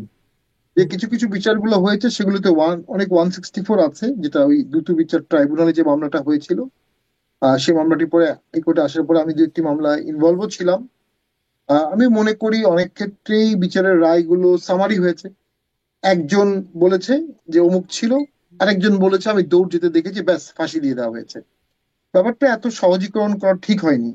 অন দ্য আদার হ্যান্ড, সেনাবাহিনীর ভিতরে ক্যান্টনমেন্টে যতগুলো ঘটনা ঘটে, কোনোটারই আসলে সিভিলিয়ান কোর্টে অথবা সিভিলিয়ান ট্রাইব্যুনালে অথবা সিভিলিয়ান কমিটিতে খুব একটা ভালো প্রতিবেদন আসছে এমন কোনো নিদর্শন নাই। জিয়া হত্যার মামলাও কিন্তু তাই। জিয়াউর রহমান মৃত্যুর পর একটা শ্বেতপত্র হয়েছিল, এরপরে সেটা নিয়ে আর কখনো খুব বেশি কিছু আসেনি। তো আমরা যেটা অনুভব করি যে এখানে আহ অসংখ্য বান্ডেল, মানে এই মামলার যে বান্ডেল সেটা কিন্তু একটা ঘরের সমান হয় সমস্ত কাগজগুলো, এবং পুরো বান্ডেলেই একবার না একবার সবাই পড়েছে যারা মানে মূল কনসার্ন আইনজীবী ছিলেন। তো সেখানে পুরো ব্যাপারটা বিচারিক প্রক্রিয়ায় একটা ফুটে উঠেছে। একটা বিষয় তো সত্য, হাজার হাজার জওয়ান ওই দিন রাস্তায় নেমেছিল এবং হাজার হাজার জওয়ান ওই দিন অস্ত্র হাতে নিয়েছিল, এবং তারা অস্ত্র হাতে নিয়েছে, এবং সেই সময় প্যারালাল অনেকে মারা গেছে। শীর্ষ কর্মকর্তা কে মেরেছে আমি সেই দ্বন্দ্বে যাব না, কিন্তু ওই বিদ্রোহটা করার কারণেই তো মারার উসিলা পেল। এই বিদ্রোহটা আর্মি অ্যাক্টে ইজ এ মিউটিনি। বিডিআর আইনে একটা অপরাধ 8 বছর পর্যন্ত সাজা হয়। সে 8 বছর পর্যন্ত সাজা অনেকের হয়েছে। আর যারা মার্ডার ছিল, মার্ডারের অভিযোগ ছিল, তাদেরকে বিশেষ ট্রাইব্যুনাল অনেককে মৃত্যুদণ্ড দিয়েছে, 600-700 লোককে মনে হয় মৃত্যুদণ্ড দেওয়া আছে, যেগুলো এখন অ্যাপিলেট ডিভিশনে পেন্ডিং আছে। নাও যদি আপনি এখন নতুন করে বিডিআর কমিশন করে কোনো রিপোর্ট দেন, সেই রিপোর্ট দিলে ওই রায়ের কি হবে, ওই অ্যাপিলেট ডিভিশনের কি হবে? আর একটা বিচারিক বিষয় যখন অ্যাপিলেট ডিভিশনে আছে, সেটা আপনি তদন্ত কমিশন করে কি রিপোর্ট দিতে পারবেন, কেন দিবেন? এটা তো direct interference in criminal offence, এই ক্রিমিনাল ট্রায়াল। এটা ওই অ্যাপিলেট ডিভিশন থেকেই হতে হবে। অ্যাপিলেট ডিভিশনের যদি মামলাটা টোটাল যাচাই করে মনে হয় যেখানে একটা ফার্দার ইনভেস্টিগেশন প্রয়োজন, এটা একটা প্রয়োজন, আমি আইনগতভাবে বলি, কগনাইজেন্স নেয়ার পরে, আমলে নেয়ার পরে আপনি আর ফার্দার ইনভেস্টিগেশন করতে পারবেন না ক্রিমিনাল কেসে। সো বেসিক্যালি আমরা তো একটা লক সিস্টেমে আছি। রায়ে কেউ অ্যাকুইট হবে, কারো সাজা হবে, এর বাইরে রিইনভেস্টিগেশন করার সুযোগ খুব কম। তবে গণশুনানি হতে পারে, মানুষ কি বলছে ওই সময় যারা ছিল তারা বলতে পারে, সেটা উচিত না, কারণ সেটা আবার ট্রায়ালকে এফেক্ট করবে। তো এখন আমি মনে করি সহজ সমাধান হচ্ছে অ্যাপিলেট ডিভিশনের মামলাটা দ্রুত শেষ করা। আবার যদি নতুন কারো নাম আসে, তাদের নামে ফ্রেশ মামলা করার সুযোগ আছে, ফ্রেশ মামলা করা যেতে পারে। তবে আমার ব্যক্তিগত অভিমত, এই বিষয়গুলো ঘাটাঘাটি করে কখনোই আমরা কোনো আমলেই কোনো বিষয়েই কোনো ভালো আউটকাম পাইনি। জি, বরঞ্চ সেনাবাহিনীর মধ্যে অন্তর্দ্বন্দ্ব বাড়বে, জি, সেনাবাহিনীর মধ্যে পারস্পরিক সন্দেহ বাড়বে। ওই একটা প্রতিষ্ঠান ঠিক রাখতে হবে, ওই একটা প্রতিষ্ঠান নষ্ট হয়ে গেলে বাংলাদেশ বঙ্গোপসাগরের নিচে চলে যাবে। জি। তো সেটা ব্যারিস্টার তো পাটোয়ারি, আমাদের তো দেওয়া যাবে না। স্পষ্ট ওই জায়গাটি। ব্যারিস্টার ফুয়াদ, আপনার মতামত নিয়ে শেষ করব। ইনসাফের জায়গাটা আপনি বলছেন খুব একটা বিশাল একটা জায়গায় কথা বলছেন।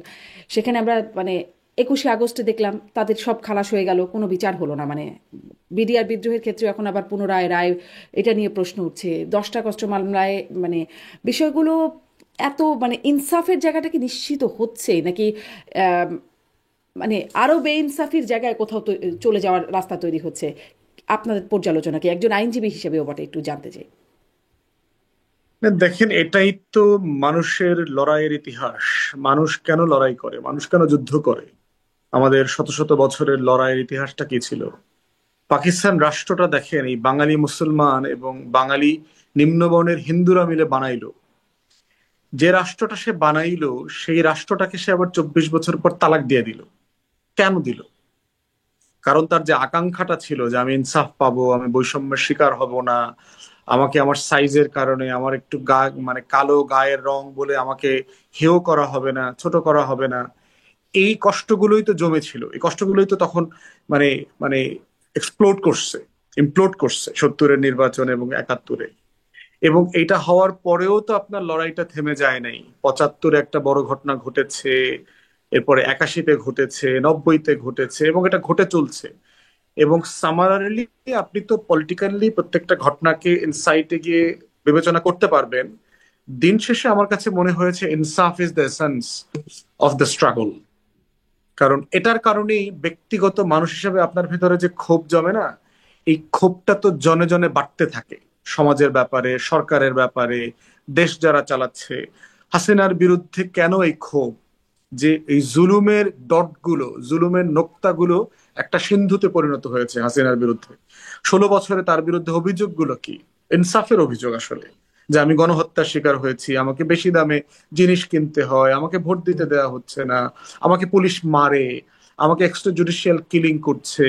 আমি একজন গবেষকের সাথে কথা বললাম, জাতিসংঘের সাথে কাজ করেছে সে, মানবাধিকার সংগঠনের সাথে কাজ করে। আপনার শিবির সন্দেহে 400-র উপরে ছেলেকে আপনার নিটাপিং করেছে। সাতক্ষীরা, ঝিনাইদহ, কুষ্টিয়া নিটাপিং করেছে কিভাবে দেখেন? আপনার যে রাবার বুলেটের যে শেল আছে, এর ভিতরে 400টা বুলেট একসাথে থাকে।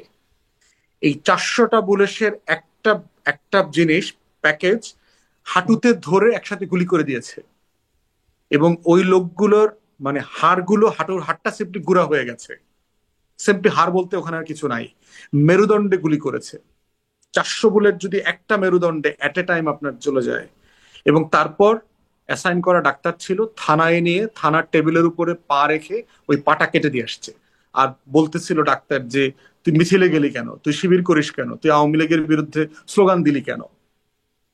তাহলে আপনি চিন্তা করে দেখেন, এই যে জুলুমগুলো হইছে, এগুলোর কালেকটিভ কিউমুলেটিভ এফেক্ট হচ্ছে শেখ হাসিনার পালায়া যাওয়া। তো এই জন্য রাষ্ট্র আকারে আমরা যারা রাজনীতি করছি, নতুন প্রজন্মের যারা গণ অভ্যুত্থানে অংশগ্রহণ করেছে, করে নাই, প্রত্যেকটা রাজনৈতিক কর্মী আর নাগরিকের পথ চলার এসেন্সটা হচ্ছে আসলে ইনসাফ। আমি যা করছি অন্যের প্রতি এটা জুলুম করবে হবে কিনা, অন্যের প্রতি এটা অন্যায় হবে কিনা, আমি যা করছি আমি নিজে ঠিক কাজ করছি কিনা, এই ক্রিটিক্যাল জায়গা থেকে আমাদের পথ চলাটা খুব জরুরি। আদারওয়াইজ আমাদের এই কষ্টের ফলে নতুন বাংলাদেশটা তৈরি হবে না যদি আমরা এটা ফেল করি। জি, ব্যারিস্টার ফুয়াদ, অনেক ধন্যবাদ। এই পথ চলা আবার নতুন জুলুমের তৈরি না হয়, সেই প্রশ্নটাও বা সেই কনসার্ন, উদ্বেগের জায়গাটাও তুলে রাখছি আমি। অনেক ধন্যবাদ ব্যারিস্টার আফরোজুজ্জামান ফুয়াদ, অনেক ধন্যবাদ ব্যারিস্টার শামীম পাটোয়ারি, আপনাদের দুজনকেই ধন্যবাদ। দর্শক, এতক্ষণ সাথে থাকবার জন্য আজকের মতো বিদায় নেই। আইবিটিভি নিয়মিত আয়োজন রাজনীতির এপিটুপির থেকে। আপনারা কমেন্ট করুন, সাবস্ক্রাইব করুন। ধন্যবাদ সাথে থাকার জন্য।